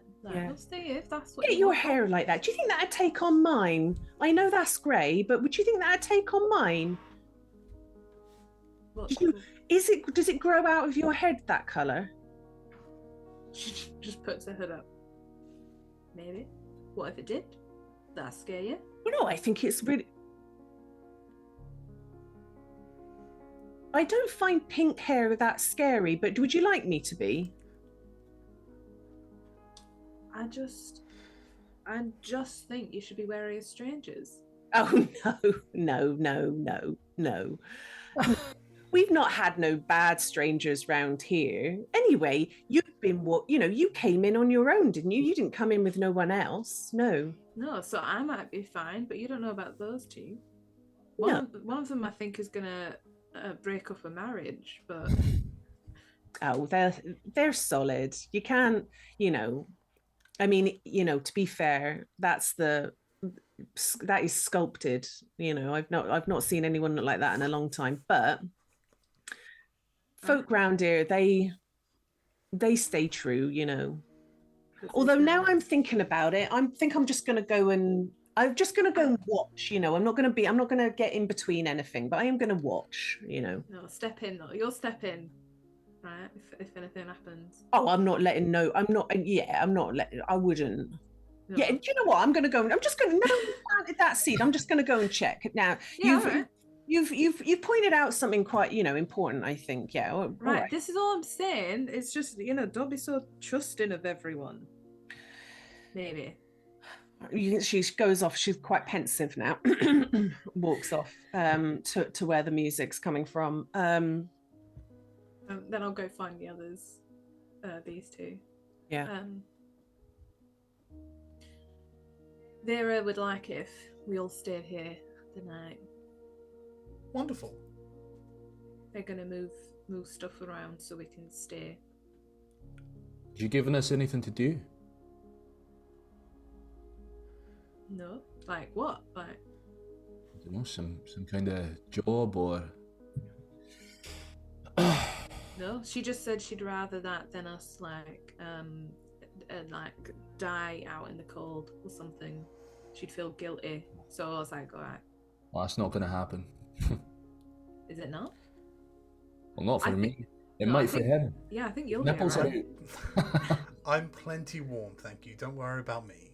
I think it's awfully cold, and nothing combats frostbite, like a little bit of body heat. So for us to stay in a home of a stranger, I think is absolutely fine. It's a gift. Okay. I guess so. Very kind. You are handed, now that you have eaten and danced, cups of this night slip are being handed round. It is chocolatey, warm, with a kind of fermented green taste to it as well. It's not that, I mean, I think, Fox, you might think not the best. Dagger. Arlen. Real fucking good. This is some of the best night slip you have ever had. Never before have you had it where it's this strong. Like, the chocolate is extremely strong and the texture is very, very, very rich. I think this is the first time, as he drinks, this is the first time that like the kind of mask has slipped a little bit, and it's just like like eyes closed, just like elsewhere, quite wistful looking, but yeah, no, just incredible. Yeah. Almost orchestrated by that mask slip, Fox is going to like see Vera kind of move past and go, I'm going to offer some words of prayer, so I'll be back shortly. And as he kind of stands up, he's going to like put his pretty much still full cup closer to Arlen's seat than his, and then kind of like rush after Vera and just say, would you mind terribly leading me in some words of prayer? Ooh. Well, that sounds wonderful. Gosh, I didn't think we were going to be doing anything like that tonight. Just a small. Well, who's your preferred god or goddess? Well, my mother is a devout follower of the lady, and my father is a devout follower of my mother. So I'm a big fan of Lady Thorn. Lady Thorn. All right. Well, I'm more along the lines of Okrath. So actually, you do me an honor if you spoke some words of Lady Thorn, because you know what? When I learn from other people, we've got a few. You know, on Lady Day, I might be able to repeat them back to people. That's wonderful. And then just kind of again let her like put her arm like arm in arm and kind of head over to the thing and complete a very solemn rendition of "I'm a Barbie Girl."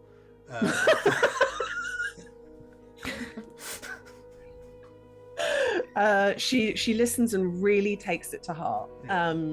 Really excited for Op and Barbie, I'm just saying.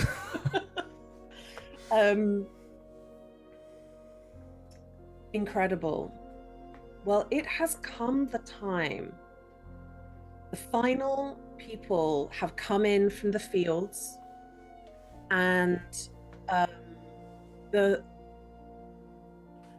final rituals are happening to the crone.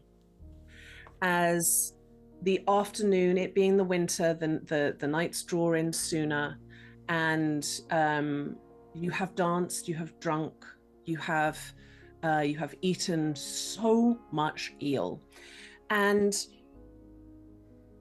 everybody begins to gather round as the shadows grow longer, and someone brings forward a cloak for the crone.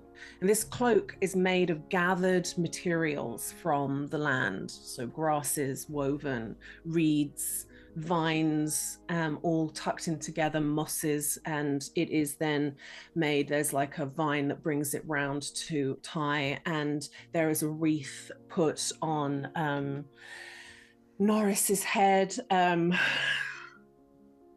and the very last, everything that has been brought is put in a wheelbarrow, stacked high with bits and bobs. And Dagger, Can you give me a perception check? Yes, I can. Interesting. 23. Yeah. I think I'm going to text this one to you. Oh. This is fun.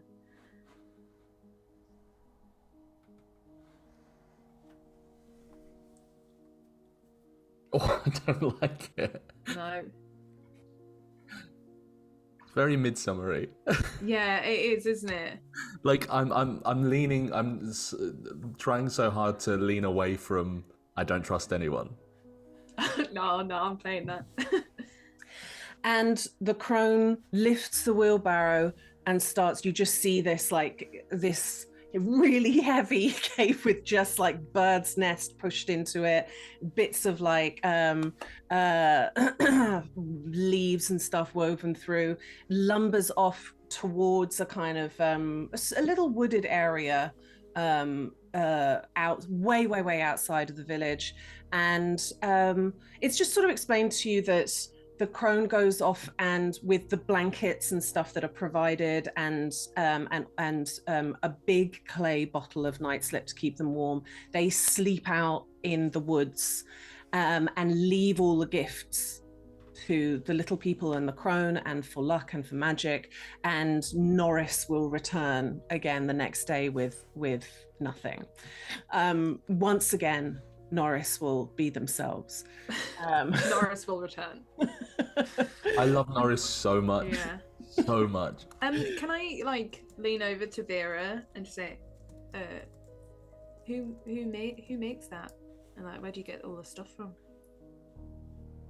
We collect it, all of us. We all brought stuff in. And From how my far day, how we far make it- out do you go? Well, you know, we want, it's got to be nice, so we go as far as it takes to get something nice, I think. Why, what's wrong?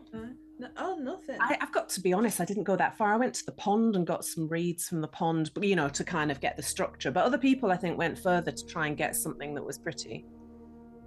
I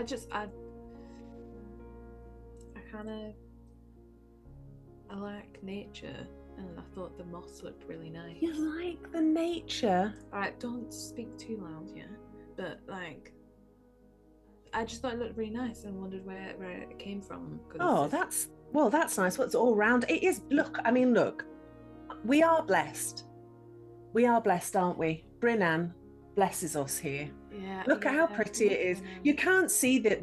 You know, I know that if you're further east, you can see the sea, but still, rolling hills, woods, lovely.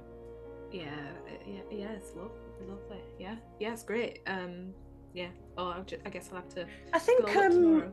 you know, if you wanted to speak to somebody a little bit more about some of the prettier elements of that cape, you could talk to Petunia Sachs. She's great at this stuff. Look out for her. I think she's over there. She's a bit aquatic. She's another one of the ones that's a bit aquatic. All right, like a triton or a sea elf, yeah. Yeah, you know, All yeah. right. Yeah, I'll go. Mhm. Sorry, Patricia. Did you say? Petunia. Petunia. All right. And then I'm gonna do a real quick. I think I'm gonna get what I want, like insight check or perception check of Fox and Arlen. Okay, roll. Interesting.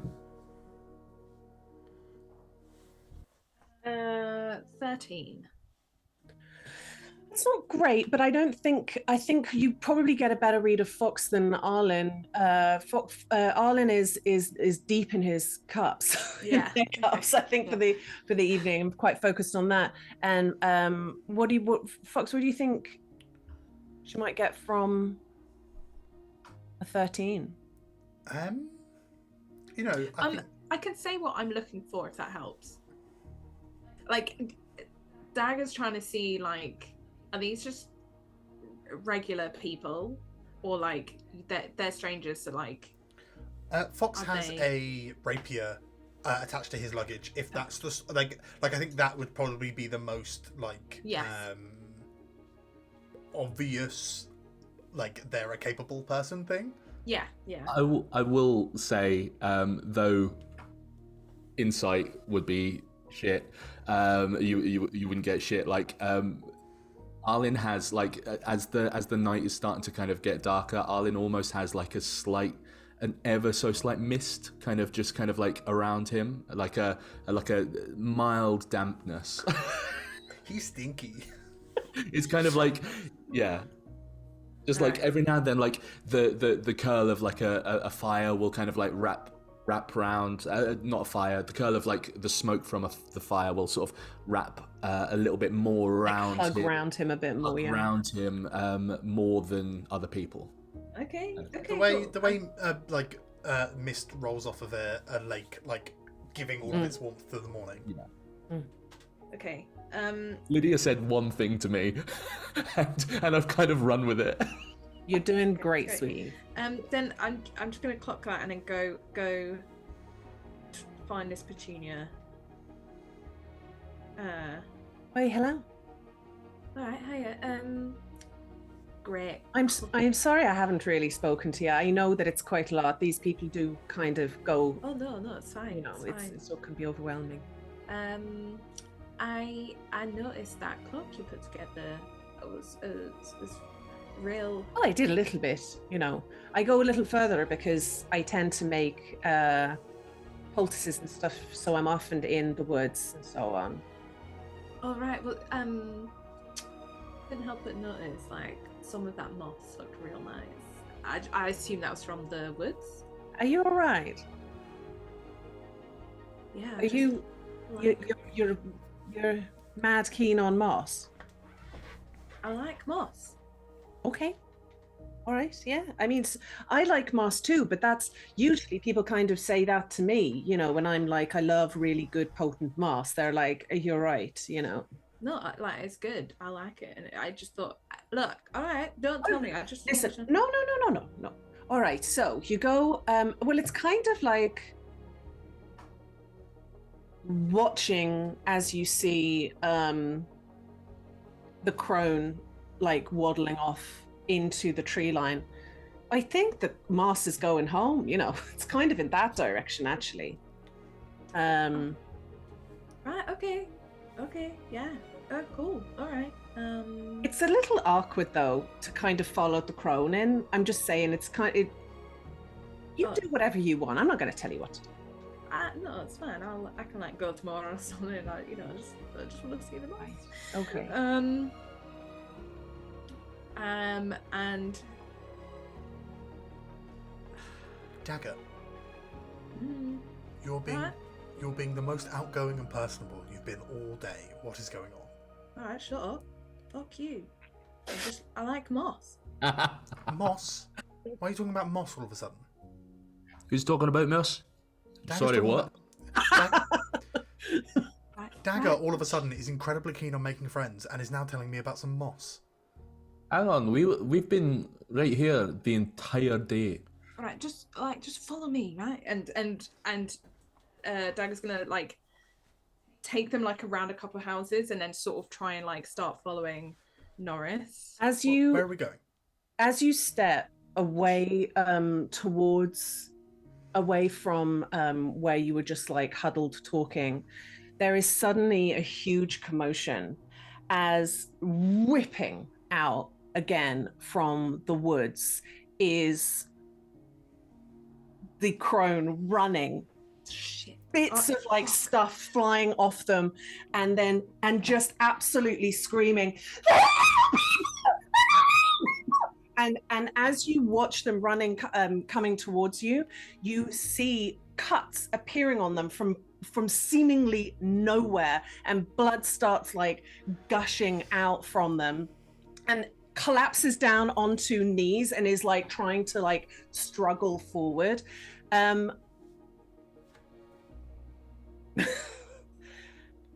What are you doing? As screaming begat, I would break out into a dead sprint towards Norris, like yeah, yeah, and I'm grabbing like a little like holster situation on my way off the top of my my luggage. Norris wanted to be the Crones so badly. Yeah, I think Arlen's immediately up and just kind of like looking in the direction that it doesn't seem to be like he doesn't seem to be going for anything or anything like that. Just like just stands there. For Everyone a second. indoors immediately. Take the children inside, and is just gonna like as he's going through people like indoors. The There's just ale and the immediately, pies like, will wait. There's immediately kind of screaming, and I'm putting the link to the map. Shite. Is there anything else that you do as people are now like running about and screaming and new stuff, guys? What's this? I'm gonna grab my stuff off the top of my bag, and I'm like beelining for Norris, and just trying to just shout that everyone like get the children inside, and then lock themselves in. That will be Norris there. Let us roll for initiative. Oh, first time. Right, how do we do it again? I know, it's so exciting, it's so new. Okay. So you go up to the crossed swords, then you click on your character, I think. Maybe you don't. Oh, add to initiative. All right. Oh, let's rename you.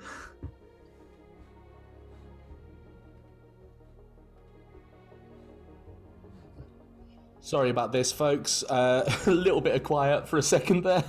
Let's just figure it out. Figure it out. I rolled a 17, and I've just popped that in. Thank you very much. I also rolled 17. Guess what, guys? Oh, I rolled a 17. Oh, Yeah, look at that. Now, what are the dexes? What are we going with here? So it's going to go dagger.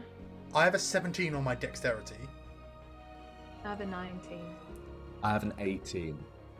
Oh. Okay. Pretty good rolls.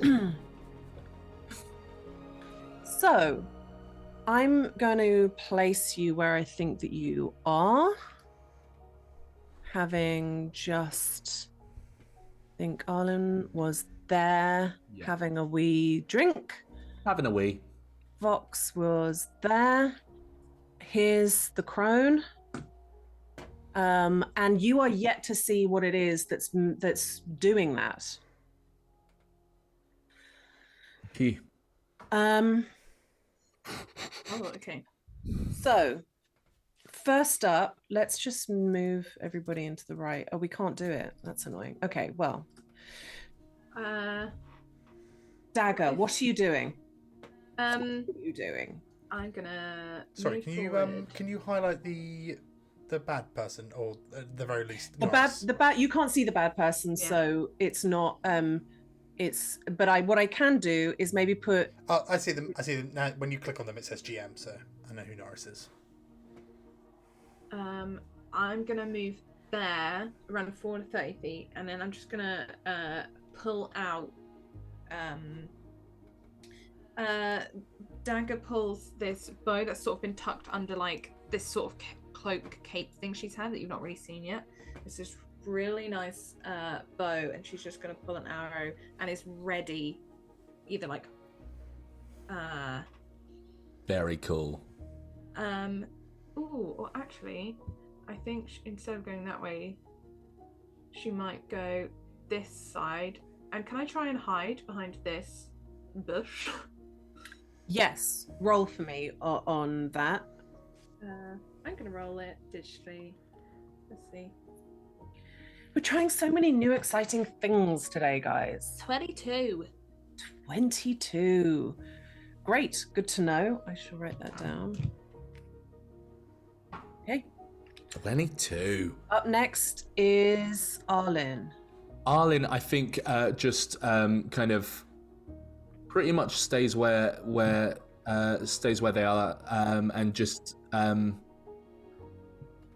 not necessarily kind of deer in the headlights, but kind of just watching, making sure that that he can see as much of his surroundings as possible. I think that as he's sort of stood there, this like mist that is kind of like roiling almost out of his jacket, and kind of like spreading across the ground like dry ice style ever so slightly is kind of like make like almost tendrily kind of shapes as it spreads, and he just stands there kind of arms splayed for a second, watching.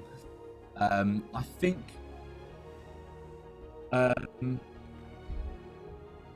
think I lie.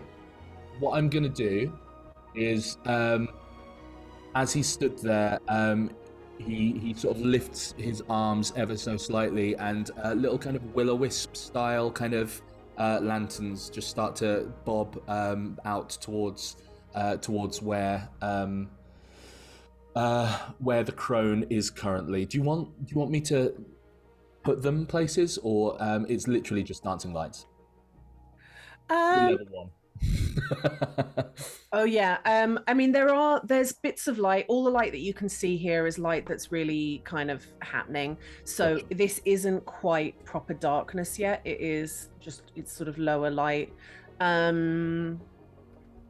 So, but yeah, you've got out a singular dancing light. I mean, this is the thing. Like, Fox looks kind of human, so it's just making sure that everyone can see everything, kind of thing. That's my Cool. time, unfortunately. Fox. Fox is going to run towards our good friend. I can't get all the way, which is with just my movement.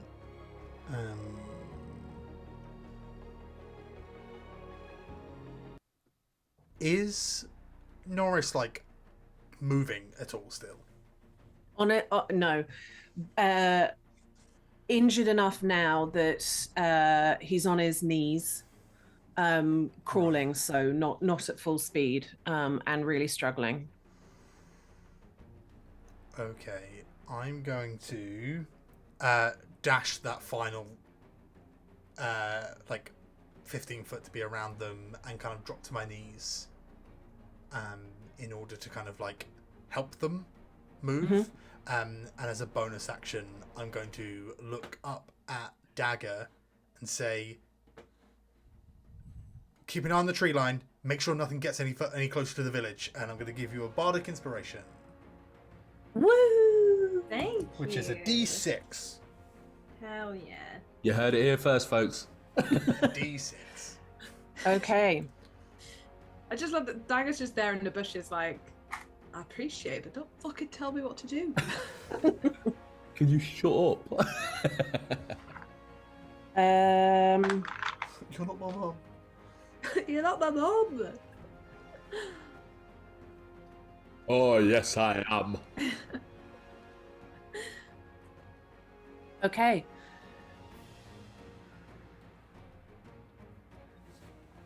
Norris looks up at you, and there's like thin, very deep cut across his face, and one across the chest with blood coming out of it. Just looks at you, Fox, and goes, "Slip." Jesus And Christ. You do not see, but you are suddenly aware that you are under attack. Shit.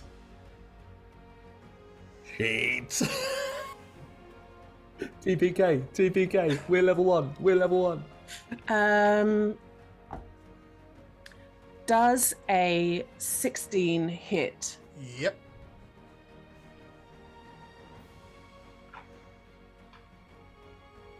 That is 7 piercing damage. Ow. It is all you see is a flash of purple like run past, can be no taller than 2 feet, and all that is left in your wake is across your like clavicle is a thin, deep cut, and it's almost like a paper cut that you aren't really aware of it, but then suddenly the blood spills out, and then it is sharp, stinging pain. My décolletage. My décolletage.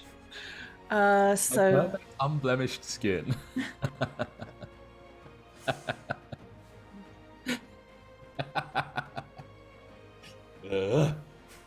Yeah. That was nearly half my hit points. and then Lydia, could you put a little bright ring around them? They don't really show up against the map too. I would well. love to. In our old thing, I could, and now I have to just figure out how. Oh no. Oh,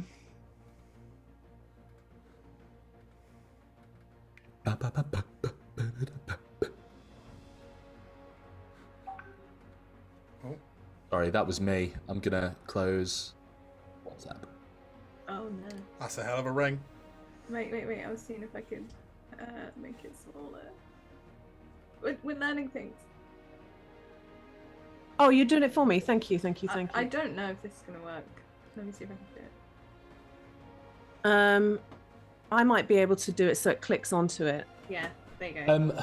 Lydia, you put it next to me instead of either of the others. Just thought you should know. Oh, it doesn't want to stick, sadly, because it's not a proper ring. It's fine. It'll be dead soon.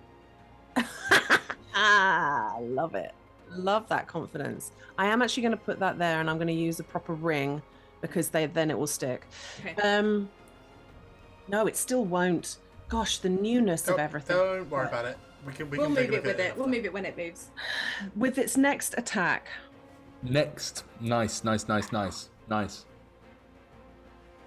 Never rolls well for me. But that is another 16. 16. That's gonna hit, obviously. Yes. So for you, that is 8 points of piercing damage as you are waiting to try and see this thing, try and take it in, and you feel it down your arm as suddenly you look down and you have blood running down your arm and you could not even work out what was happening. Wow.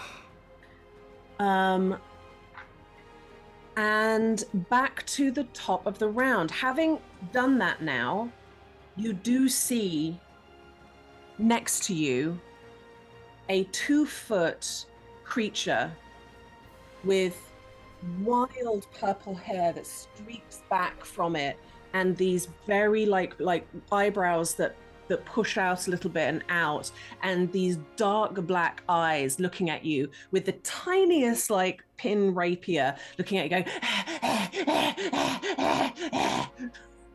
The fuck are you? It looks like it's ready to attack again. Top of the round. Dagger. Can I fire my at it? You can. Please roll with disadvantage. Why? Okay. It is my wish. It is my whim. Basically, because it is so incredibly fast. I It's rolled a fast as fuck, 12 boy. and a 13, which makes it an 18 to hit. Ooh. That hits. Beautiful. I get sneak attack because I was hidden. Yes, you do. 9 add 7 is 16 points of damage. Jesus. Arlen, as you are standing there looking at this, and it pulls its rapier back, and then suddenly it just goes, and it is almost, you see the arrow point go straight through it, and the arrow point is inches away from you, and then it just collapses down in front of you, dead. The fuck is happening? Then I'm gonna step out look to Fox to see that he's got Norris, and then turn to Arlen and be like, bonfire, make it as big as you can now. Get them to do what they can. Make it big. Right. And then I'm gonna like move back to hide. Okay. We can go Lucy on. We got no more foes, so we can go Lucy in initiative. But you've essentially been given information, and it is kind of, it would have been you next, but if it's easy. There's a slip. Yeah. Oh, sorry. Arlen got given information, not the information I got given. Arlen, go nuts. Well, I just shouted, but yeah. Right. I think I'll just sort of like run into the town and say, "Where's the bonfire? Where's the bonfire?" People who are like looking through the windows start to come out, and they're like, "Is it safe?" And No, stay in. Where's the bonfire? They point. It's in the it's on the green, and the one that they've been kind of like building up. Is it currently lit? It's not lit. No, it's just been built up. Yeah, you could literally throw a candle from the table onto it, and it would light. I throw the candle, get it lit. Just shite, and sort of wait for it to be lit. Just say, everyone stay in your houses. We don't know whether it's safe or not yet, but just stay in your houses. That bonfire begins to light up. What else are you doing? You know what? I think I'm gonna run back, and as I run back, I take the sort of jacket off. My arm is literally dripping in blood. I kind of shake it, and as I do, like the blood from my wound starts to kind of like vaporize and atomize, and just a sort of sheen of this mist kind of solidifies onto my jumper underneath, and just kind of like sticks there as I cast Armor of Agathis on myself. Woo! Beautiful. Nice. Fox, what are you doing? I'm going to help Norris up, and go, Norris, you've done a wonderful job. I need you to get back inside now. Staggering back into town, losing the very last of the costume, just pants now. Pants and wig. And then just to Arlen, because I can't see Dagger, I assume, if she's hiding, I'm just going to go, Norris saw a slip. There's a slip open. Okay, so we go. Dagger? No, like Dagger just steps out. No, you light the bonfire. It's beginning to go. Well, the bonfire is lit, but there are people here. They're gonna the Arun are gonna take time to get here. We need to be a wall for these people. Fox is gonna cast light on their like begloved left hand and just hold it out towards the woods, and pull their rapier out, like shuffle the like belt over their one arm and like pull the rapier out with their other arm. It's just like holding the light forward and like a rapier like in stance behind.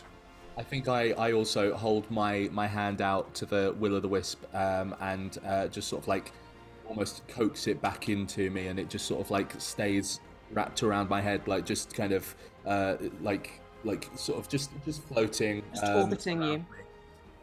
This entire time as I go, right? Are we? I mean, I guess we here. So. You see people are starting to like come out of the town and run towards the bonfire to put more things like on it. Like somebody breaks a chair and starts putting it on, and Vera looks over at you and is like, looks at the body of the purple 2-foot creature and goes, oh, Faye, you killed it. come from? We're gonna find that out. Okay. You go. Stay. You go and do that. Stay in for as long as you can. She's just lobbing stuff on the fire and like somebody, keeping back. somebody in the satchel, by the hay bale, is a costume and makeup set. Somebody grab. Somebody grab my eyeshadows and put them in the fire. That's not gonna work. I don't think I'm that's doing gonna something. I'm doing something. Work. Okay, you do what you need to Vera, do. Vera like goes off towards your bag and starts rummaging in it as you guys head off towards the tree line. Yeah. And you are heading through into the woods. Not the lotion. Can I make a check? Like, is this like this feels like going against what like the like lifeguards tell you or firefighters tell you of like, you know, don't go in, like you raise the alarm and then you get to safety, and these two are just like, Firefighters say that shit all go. the time, but they still give you a medal if you run it back into a burning building to save a dog. Well, I mean, roll history for sure.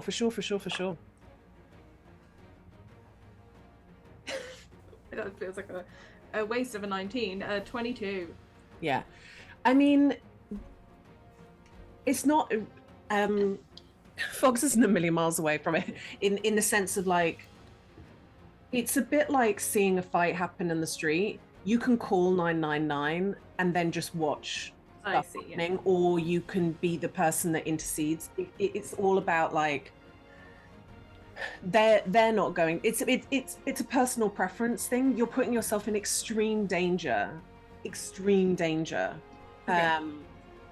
But additionally, maybe you feel bold. I don't know. You can stay behind if you want. No. That's fair.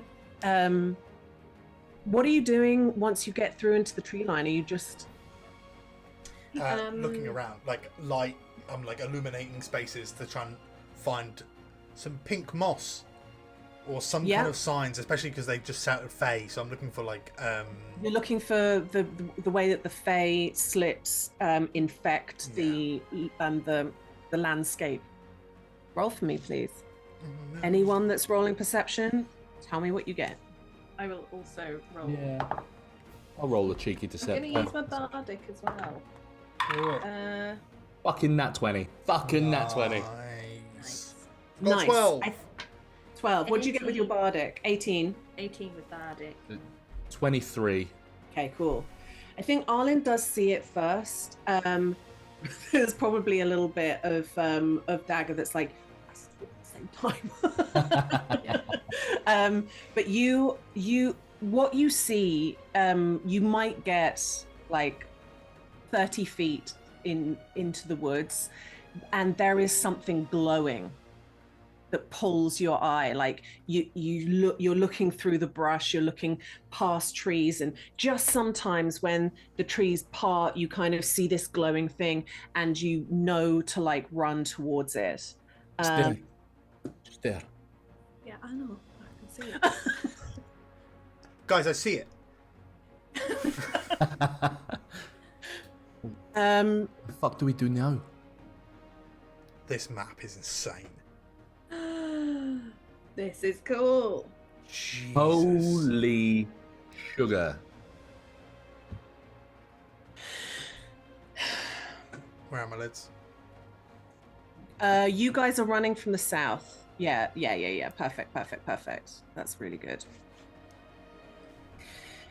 And you see, standing on a log, another one of these 2-foot purple creatures with this like incredible whip of hair coming out the back, holding the tiniest rapier. And you have kind of seen it before it sees you, and then it catches you, and they are in.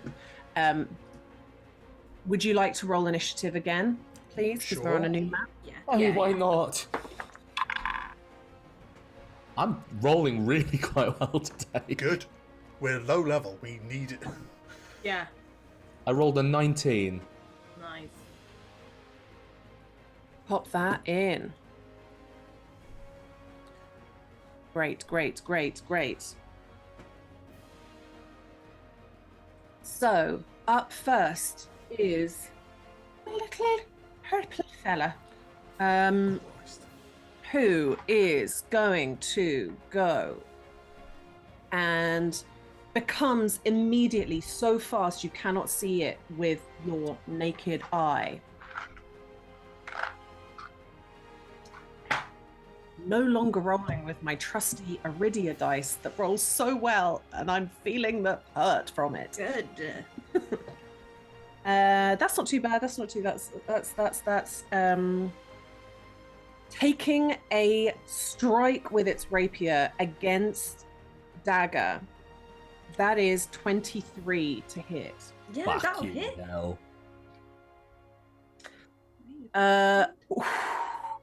That's not good. I don't like that. I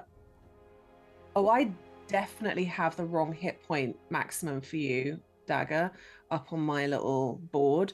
No, she's got 74. Wait, what? Is that right? Is that right? Okay. Yeah. Yeah, this is. What is this? I don't know Yeah. what this is. I that's not right, is it? I just No. pasted it without even thinking about it, but that's definitely not right. What's it saying? Is it too low? It says it's just 34 hit points at level 1. Hang on, let me get rid of this. You cheeky Michelle. It's 11. It's 11. I 11. didn't do with this. It's 11. There you go. Secretly, she's going, shit. That is 6 points of piercing damage as the first strike hits you. Ooh. And then it is going to hit the person next to you. I'm going to move it because I have not moved it, sorry. Oh no. Oh no. Oh, that might not hit. That is that's a 12 against It Fox. does not hit. Does not hit. You just hear the whipping of it. And it is going to move away. What has it done? 5 times. It's there, so Can I attack of opportunity it? you may. Can I as well? Disadvantage, please, all of you. I can't. That's annoying. It was disadvantage. I got a natural 20 and a 15 on the dice for. Mine's a 14. I don't know if that'll hit. I got a dirty 20, Lydia. 14 doesn't hit. A dirty 20 does. So we are doing. Okay, we're not bad. 8 points of damage as I whip my rapier forth.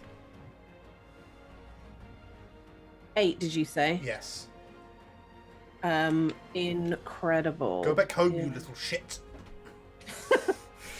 And you just kind of you hear a kind of as it streaks away and becomes just a purple blur in the low light. Blurple. Next up is Arlen. I think I've just like Arlen's just had like it's what he would have done. It was what he would have done. Like going through his mind, and as he's got here, he's like fully panicked and gone, "What the fuck do I do?" He sees this thing move past, and just as it runs past, just like pushes out, and this like you. The two of you can see like mist kind of roll from his nose and his mouth as his eyes grow sort of whiter, and like the irises almost glow, and he pushes the will o' the wisp towards the blur and hopefully hits. Who knows?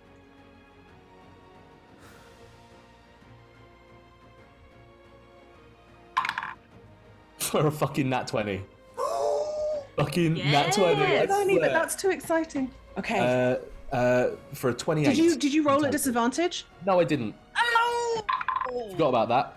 Okay, not quite as good. Not quite. Oh no! It hits a hit. Sorry though. to rob you of your first natural 20. 11 on on the dice plus 8 is still a 19, so it's okay. That still hits. That still hits. For 1d10, 1d10 damage. For 7 points of damage. That does it. You it is just a streak, and you are trying to, like, it's just in constant motion, and you're trying to aim that that magic at it, and you clip it, and you see it, because it was mid-run, it's just constantly moving. You see it get kind of tossed in the air and like fly and skitter off to the side. Incredible. Anything else you want to do with your go? I think, honestly, backs away a couple of steps. It's kind of like, yeah. Starts to kind of like shut down a little bit brain-wise.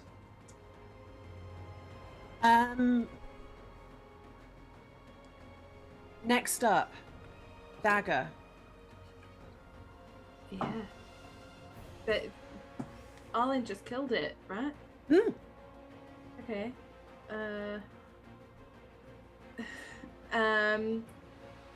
Dagger is like clutching at like her side, where she just got like cut.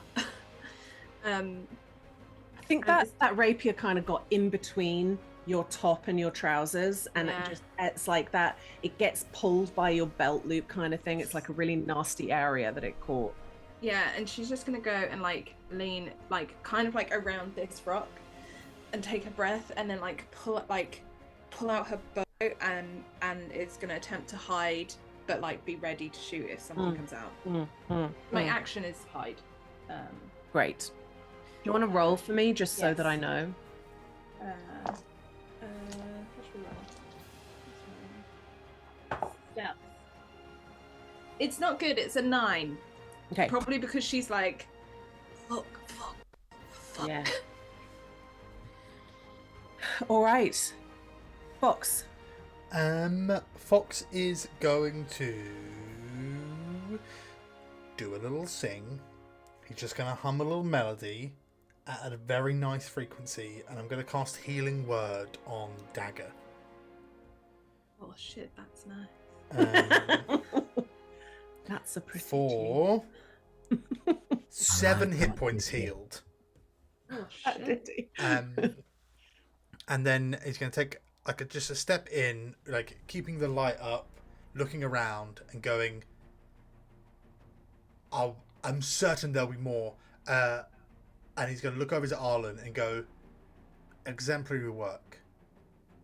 These moments are made for exceptional people. And just blow the light off of his left hand. I'm going to give Arlen a bardic inspiration, but I'm going to use my ability to make it a D8 instead of a D6. Oh shit! Damn, that's big. I think like Arlen has. I was gonna say Arlen was literally just like full kind of 1,000-yard stare or whatever it's called, and like that kind of like just like his eyes just flick to you ever so quickly, and then back to the slip. That's the reaction you get, but fine. That's incredible. That's a great round. And as you are now like Dagger is holding onto the side of the rock, and Fox has healed and inspired, and Arlen is looking forward, takes a moment to feel bolstered by this new person that you only just met, but you stare forward at the slip. And indeed, as you do, you see a little light. You see the hair coming first, and then you see this face as this creature pulls itself out of the slip and goes racing towards you. oh shit! Oh no. 5, 10. Let me roll to see who it's going to go for first. Well, first of all, let's see if it sees Dagger. Gotta be a 9. I think it'll be fine.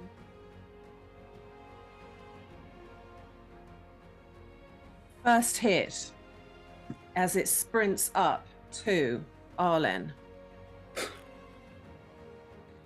That is a hit. Most definitely. That is 15 plus 8. Oh, +8. Yeah. Yeah. These guys are extremely fast, extremely dexy.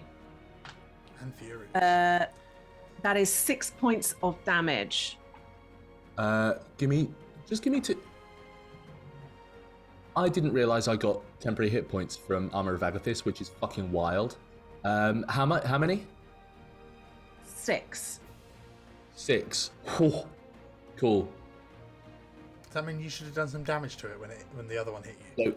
No. That was after that one had hit me. But this one takes 5 points of cold damage as the sort of like atomized blood. My atomized blood is it kind of just like almost symbiote style, kind of like launches at it and sticks to it, kind of like glue. But nice. And I kind of let out a yelp that is very not cool. As that happens and you hear it screech out, it's going to go in for its second attack on you. Okay. Oh no. That's 14. Does that hit? That misses. It misses. But am I right in saying it still takes the 5? No, you tell me. It's your spell, I mate. don't think so. I can't remember how I think Armor it literally has to works, touch right? you, and if it hasn't hit you, then It doesn't. Yeah. It took the hit points away. If a creature hits you with a melee attack, yeah, and I no longer have temporary hit points anyway, so I don't have Armor of Agathis anyway. So, Okay. yeah, it misses though. it misses. It's going to use its final attack on the person next to you. Trying to follow the lines. Mental note to self: you need to make the grid a bit brighter. The map's gorgeous though. Like it's truly It's gorgeous. so fun. Yeah, we're using Dungeon Alchemist these days, people. It's bourgeois. I love it so much. I'm really enjoying the kind of zoomed out scale Yeah. thing that the trees add as well. Like it's Do you know what's incredible? You can actually, when you're making it, you make it at an angle with really good. You make it like you're not looking down. It's like this, and it looks so beautiful. And I was really sad when then the thing that we're using doesn't do that same angle. I was really excited to have that, but I think we can still be playing with it somehow and try and find a way. Right, it's going to do an attack on Fox. That is a 20 to hit. fuck yeah, it does. I am rolling low on damage though. That No, you're is. We're level 1. I know. That is 6 points of damage. Ouch. You good, bud? This time it kind of gets you where your hip bone Bold can be as ever. above your hipster jeans that you're wearing. My love handles. And you just, it's that feeling like, you know it's coming, so it's not quite like the paper cut from before, but it is getting in. It's surprisingly deep considering it's such a tiny blade. And then it is so much. Fuck off. and it has done 5, 10, 15, 20. Owie. I'm going to take an attack of opportunity Yes. at disadvantage.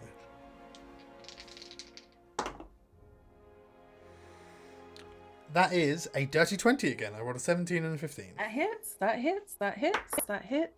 for 6 damage. Ooh. You got this. It is still up. What's a little shit? It is still up. Top of the round. Arlen.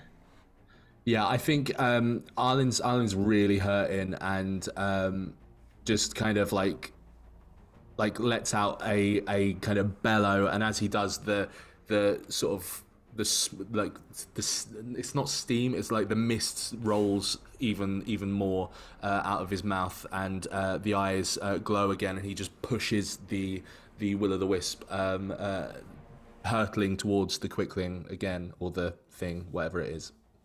Oh, I wonder what it is. Who's to say? At disadvantage, that was a 15, and an 8 plus 8 is 16. That just hits, yeah. Cool. For a D10, Mhm. that was only 1 point. 1 point of damage. You know how many hit points it had left? No. 10. 1 point. Hey, it's exactly lethal. It's exactly lethal. And I don't know, you tell me, is that will-o'-the-wisp heads Yeah. towards it? I think it is like Arlen kind of like pushed it with all his might. He's not doing well. He stumbles. The will-o'-the-wisp is kind of like spinning like a fastball in baseball, and it just kind of like skirts the back of its neck, and literally it just falls. It's not big. It's not clever. It's just is what it is. Do you know what I mean? Yeah. And as that happens, and you're sort of thinking to yourself, God, I think I did it. And Dagger, you're like sort of back against the stone a little bit, like taking a second, you're bleeding, and then you hear the and through the tree line you see coming towards you a huge black crow coming, flapping through the tree line, skidding down. 1, 2, 3 of them. Two, like the first one that you saw, flanked by 2 others, and off the back of these enormous saddled crows comes 3 people leaping from their saddles, sprinting through the clearing, straight past you without so much as even a nod. And How's the barber? 3 of them throw spears at the slip, and the spears dig into the ground, punk, and like stand upright, and they go sprinting after, and they grab hold of the spears, and they kind of leap, almost like they're sort of like pole vaulting somehow, to the other side, and yank it shut with the spear dug into the ground, and they're pulling, and one of them calls out and says, "Come over here, kick it, this thing's still trying to come through." And you all 3 of you go running forward. Absolutely. Yeah. What's the climate plan? And as they are like trying to yank the ground shut again, you can see the faces of like more little purple things trying to come out, and all you can do is like either stab down or like kick down with your feet to try and push them back Just down. like flashing prestidigitations in their eyes and stuff, just like Yes, exactly. You've essentially got around to do whatever it is that you think you would do to try and keep these fey creatures on the other side of the tear of the veil, while these people who are, you know them well, they are the Erunt. These are the coolest people in Dawn Valon. They are trained to close the slips wherever they go, riding these beautiful giant corvid type creatures.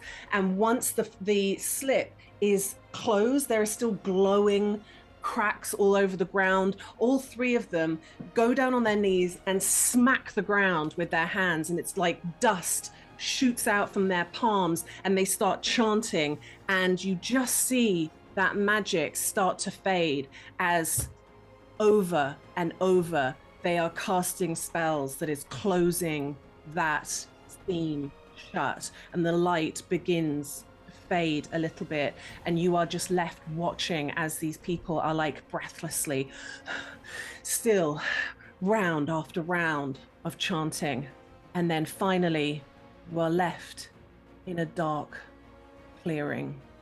Still, the moss is pink. That's going to stay that way for a while, but the light has been extinguished, and it is quiet again. You get your lights out? Yeah, I just illuminate my glove. Are there any like flowers around, like fey flowers that aren't moss? There is a little, like the edge of a bush that has some little kind of winter clematis on them that has a tinge of pink to the edge. Yeah. I'm gonna pluck one and pull the like tiny notebook out of my back pocket and just press one in. Dagger's watching it with absolute horror. I'm not going to propagate it. It's in a book. No, but it's fair. You can't just like. You're right. touch We should it. do something that like destroys it. You know, like take it out of the ground and smash it in between two books.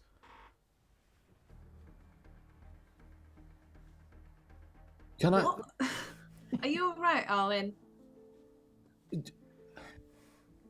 Does this happen often around here? The woman who was the first to get off her COVID stands up. No, not really. This is not an area that we just happened to be nearby, and we saw the smoke. But hello, my name's Favor. Nice to meet you. You guys seem to almost have that completely under control. This village was lucky to have you. Well, I wouldn't say it was under control. Fox, by the way, Favor. It's lovely to meet you. This gentleman here is Arlen, and this person is Dagger. Lucky is, you know, some people believe that strangers are lucky, and how lucky a town could be for 3 strangers to walk through their midst the night of something such like this happening. Right. Well, I think that's gonna hold. Are you heroes? Are you a traveling band of heroes? I am an entertainer, and I actually don't know much what these people do. We are entirely strangers. I don't know how these. You're two... strangers? Yes, we met today. Oh wow. She's sort of, you're walking and talking, and the Prakan, the giant crows, now that the fighting is over, are like doing that little like hop into the clearing towards their handlers. Can I? Sorry. I just. While all this is happening, just if there's a chance, Dagger spots like one of their feathers is just like fallen. Roll perception. It's a big old feather. Arlen, aren't they majestic? Natural 20. Tell you this. 28. Their feathers, there is definitely not a feather that's actually on the ground, but there is a feather that is about to be lost. You know when you see on a bird like one feather that's like crooked?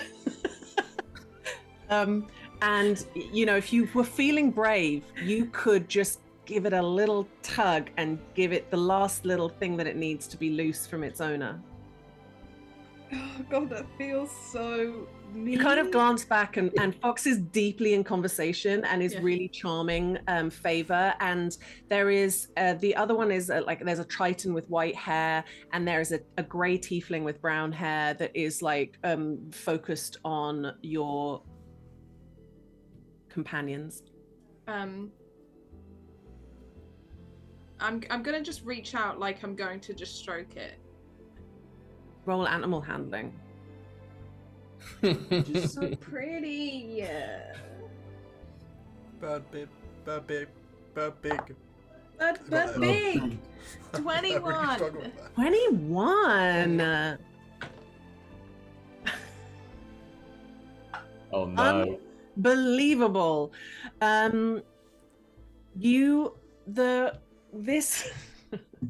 This crow that is quite significantly taller than you sees your hand go up to it, looks at you, one eye, the other eye, and leans its head down to be petted by you.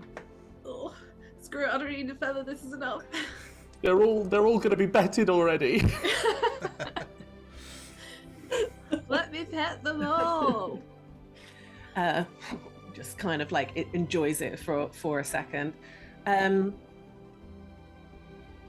Yeah. While that is, are you going for that feather, or are you just enjoying the pets? I think Dagger's gonna not pull it, but it's like is just watching that one feather, like just like it's just as soon as it falls, just need to grab it. Just just shake your feathers a bit more. It's gonna fall. It's gonna fall. You're like petting this huge crow. Yeah. If there was if Dagger could speak to animals, she'd go like, "Oh, do you mind? Can I have it?" But she's obviously can't do that. So. I think you're just gonna have that moment there. Back to Favor and Fox and Arlen and the other two. So you just happened to be walking through. Well, you have quite a talent for combat. There's these backwaters, they do struggle. They're so cut off. I've had some cursory training, but my friends here are especially gifted. Right. Yes. Well, take this, and they hand you this little pouch, and then they think about it for a second. They go, actually, would you mind if you're going to another to keep this one, you would be doing me a favor. Give this one to the town, and if you go to another town, give them one as well. And when you look at this pouch, you can see already there's like pigment around the top of the drawstring. It's for the bonfire. It's really, really helps us out. If we see a colored bit of smoke, we know, days like every on a festival village day, of course, right? Has a bonfire. So we are busy. Yeah. Did the eyeshadow work? Yeah, but they would have used their pigment up. Did they? They already had some pigment from somewhere else. Dagger's so upset. Well, we'll be sure to give them this, and I have every intention of going to the next village other, and I believe my compatriots are going some such direction. So I'm sure we could proliferate these pigments around. Thank you. We do try our hardest, but honestly, we are it is tough to make sure that everybody always has them. So you will be doing us a favor. If you were reduced to doing supply drops on a Prakan, what would the world come to? Well, quite. Wonderful. Well, we need to get on. More work to be done this evening, but away we go. I think before they leave, I just sort of like peel off and just say, "Excuse me." Is this to the elven woman or to one of the other ones? Whichever one is furthest away from the other two. Yeah, there's like a the grey tiefling with brown hair. She's like hanging back, leaning against a tree. Sorry, I was wondering whether you're up there a lot. Do you see travelers often on the road? Yes. I was wondering if you'd seen just a solitary dragonborn around. Black. Yes, all the time. Black dragonborn, white markings. Oh. No, not that I can think of. But I'll keep an eye. I mean, I'd keep an eye out, but I wouldn't know what to do with it, even if I did sort it. Oh. Okay. If you're looking, try putting up posters. You ever thought about doing that?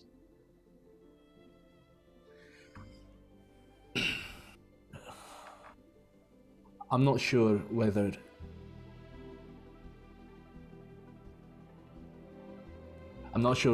he wants to be found or not. So, Oh, that makes it harder, doesn't it? Yeah. All right. Well, good luck. I hope you find that black and white dragonborn. Yeah, me too. Cheers for showing up. I guess Right. Bye. And the 3 Arunt turn around and with like a big leap, one big leap, they jump on the back of their Khan and take off. And as you see them flying up through the canopy and away, Dagger, you just see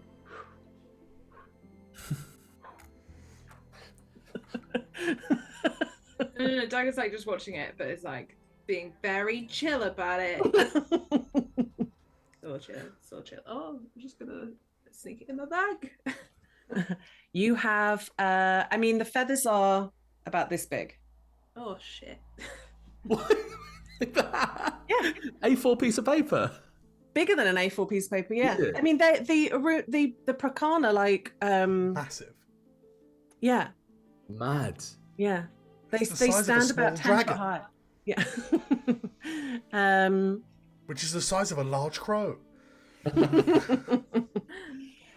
Beautiful. And you amble your way back. As you get back to kind of the tree line area, you see the wheelbarrow on its side with all like the things splayed out on the forest, on the woods floor. And you can see beyond the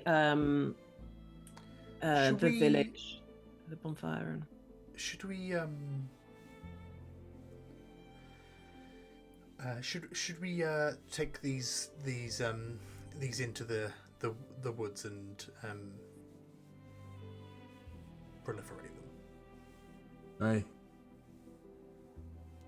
Yeah, I think maybe they just kind of begin to put the stuff back in the wheelbarrow, go Small and like things still need them. Yeah. absolutely. I think, and they're just like putting stuff on stumps. Mhm. And like fallen, like something inside, like a hollow fallen tree, and like just doing those sorts of things, like that acorn, like on at the top of a little like ant's nest, or like a at the entrance to like a foxhole or something. Nice. And then we You take a little bit of time just to kind of do that, and then you meander back into town. The bonfire is raging, and people have come out of their homes now and are standing around the bonfire, like looking to as you're kind of coming back towards them. And when they see that you're walking quite calmly, and like with a I mean, you're bleeding for sure, like, but with a fairly relaxed countenance. There's like a little bit like they're not quite sure what to do, and then there's just and somebody else picks up clapping, and then the kids who are now very overwrought and tired are like, yeah, the heroes. I think I looked for the little the kid that I gave the acorn to, and just running towards you like this. Puts their hand up. I told you.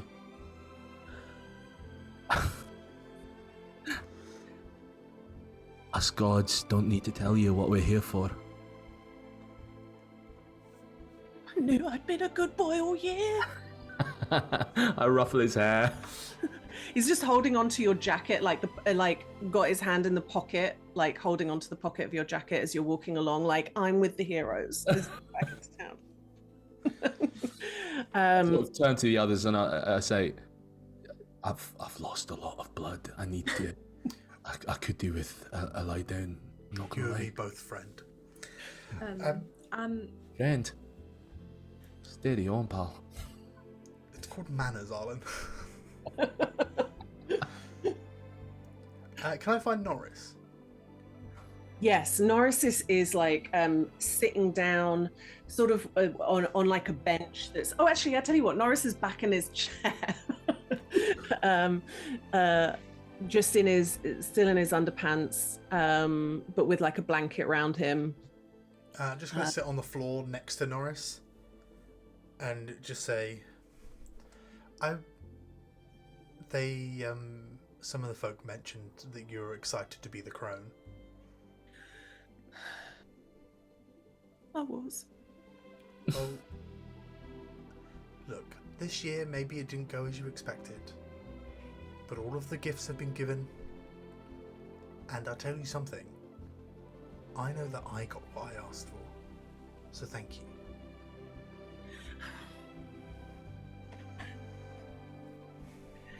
maybe I can carry it over to next year because I didn't get to do the full sleep out. So maybe it'll carry over. Maybe. Thank you, though. That means a lot. Means a lot. You're all given fresh cups of night slip. Mine is left conspicuously closer to Arlen than it is me on the table.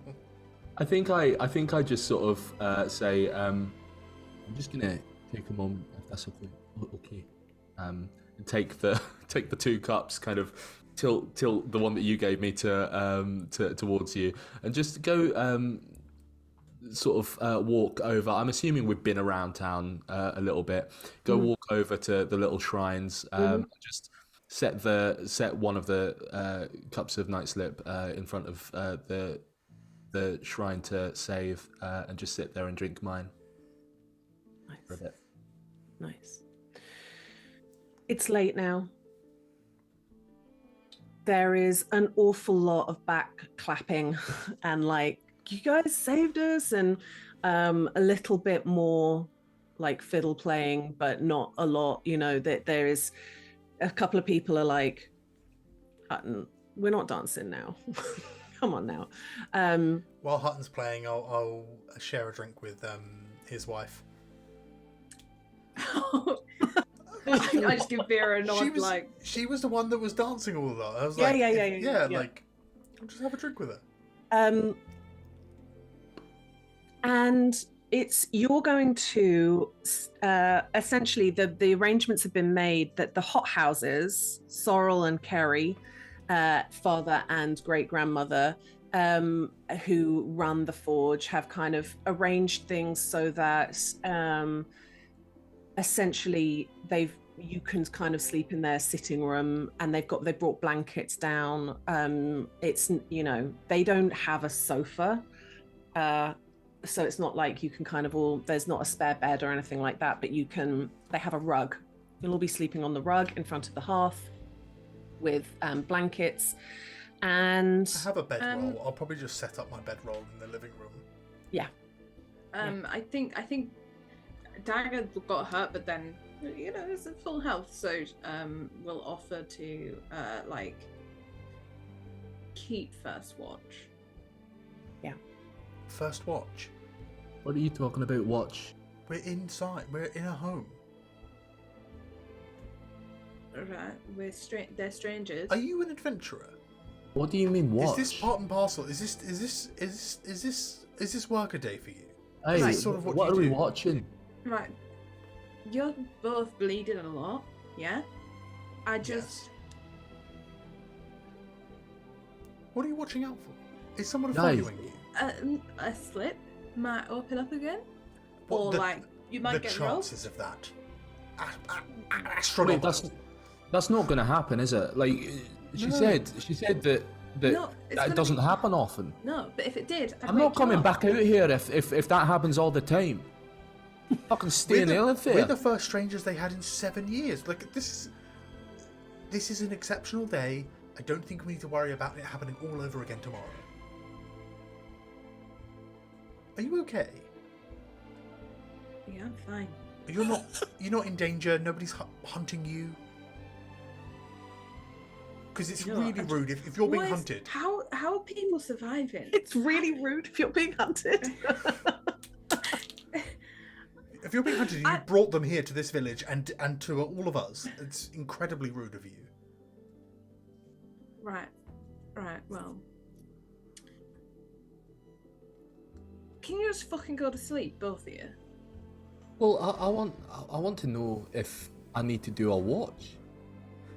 No, look, I will just feel a little bit more comfortable if I just stayed up a little bit, you know, so none of them are like, oh, those strangers are asleep, let's go fucking mug them or kill them, like... Well, okay, that I appreciate. I'm an early riser, surprising no one. I'm an early riser, so you know, I'm sure you guys could grab a little bit of extra sleep come morning, but like, Perfect. I would just say we are sampling the fruits of hospitality. So a little bit of showing comfort, I think, would be much appreciated. So does that mean I can just sleep? I mean, you've had quite a lot of night slips, so I would recommend you probably get a good. I don't know how you. I don't know how you sleep. Yeah, it is.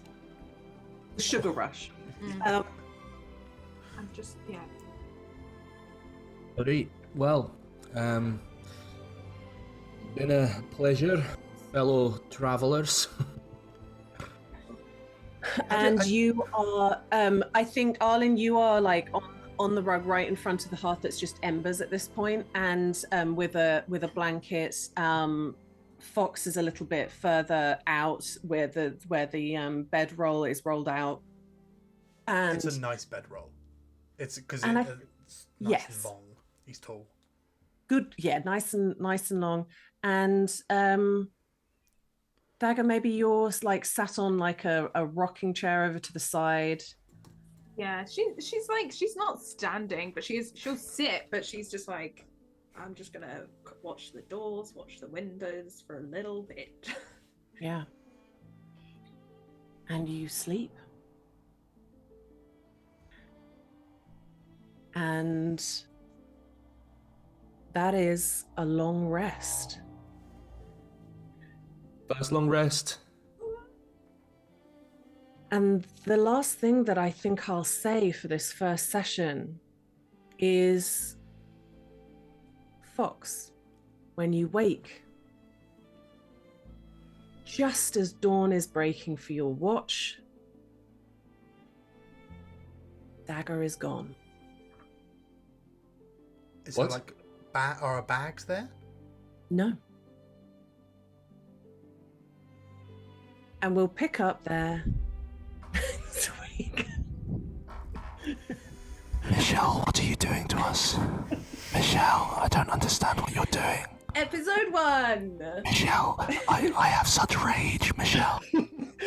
Michelle's gonna play a different character every session. Yeah, I've got a few. I'm gonna figure them out. She's harvesting rings, is what she's doing. Yeah. Where's my next one? Incredible. Guys, thank you so much for this opening session. Welcome to Arlen, Fox, and Dagger. Love them already. I hope you love them already. Welcome to Dawn Valon. Chat has been going a mile a minute the whole time. It's been great. Yeah, that's what I love to hear. We will see you in Discord because lots to discuss. Yeah. It's going to be great. I'm excited. Thank I'm you so so much. excited. I'm also looking forward to tomorrow. 12-hour stream, Oh guys. my god. It's going to be so good. 12-hour stream tomorrow. Yeah, thank you all so much. We still loads more charity week to get through. Check out the Discord, check out us on socials at Wicked Game RPG, and you can check out our good friends at Dice and Slice and Some of the Heroes tomorrow as they do the 12-hour stream DM'd by Chris. It's going to be wonderful. You guys can make random events happen. You guys can give them access to momentum dice, which we can let them change the game. It's going to be super. Have a wonderful evening, guys. We love ya. Love, bye.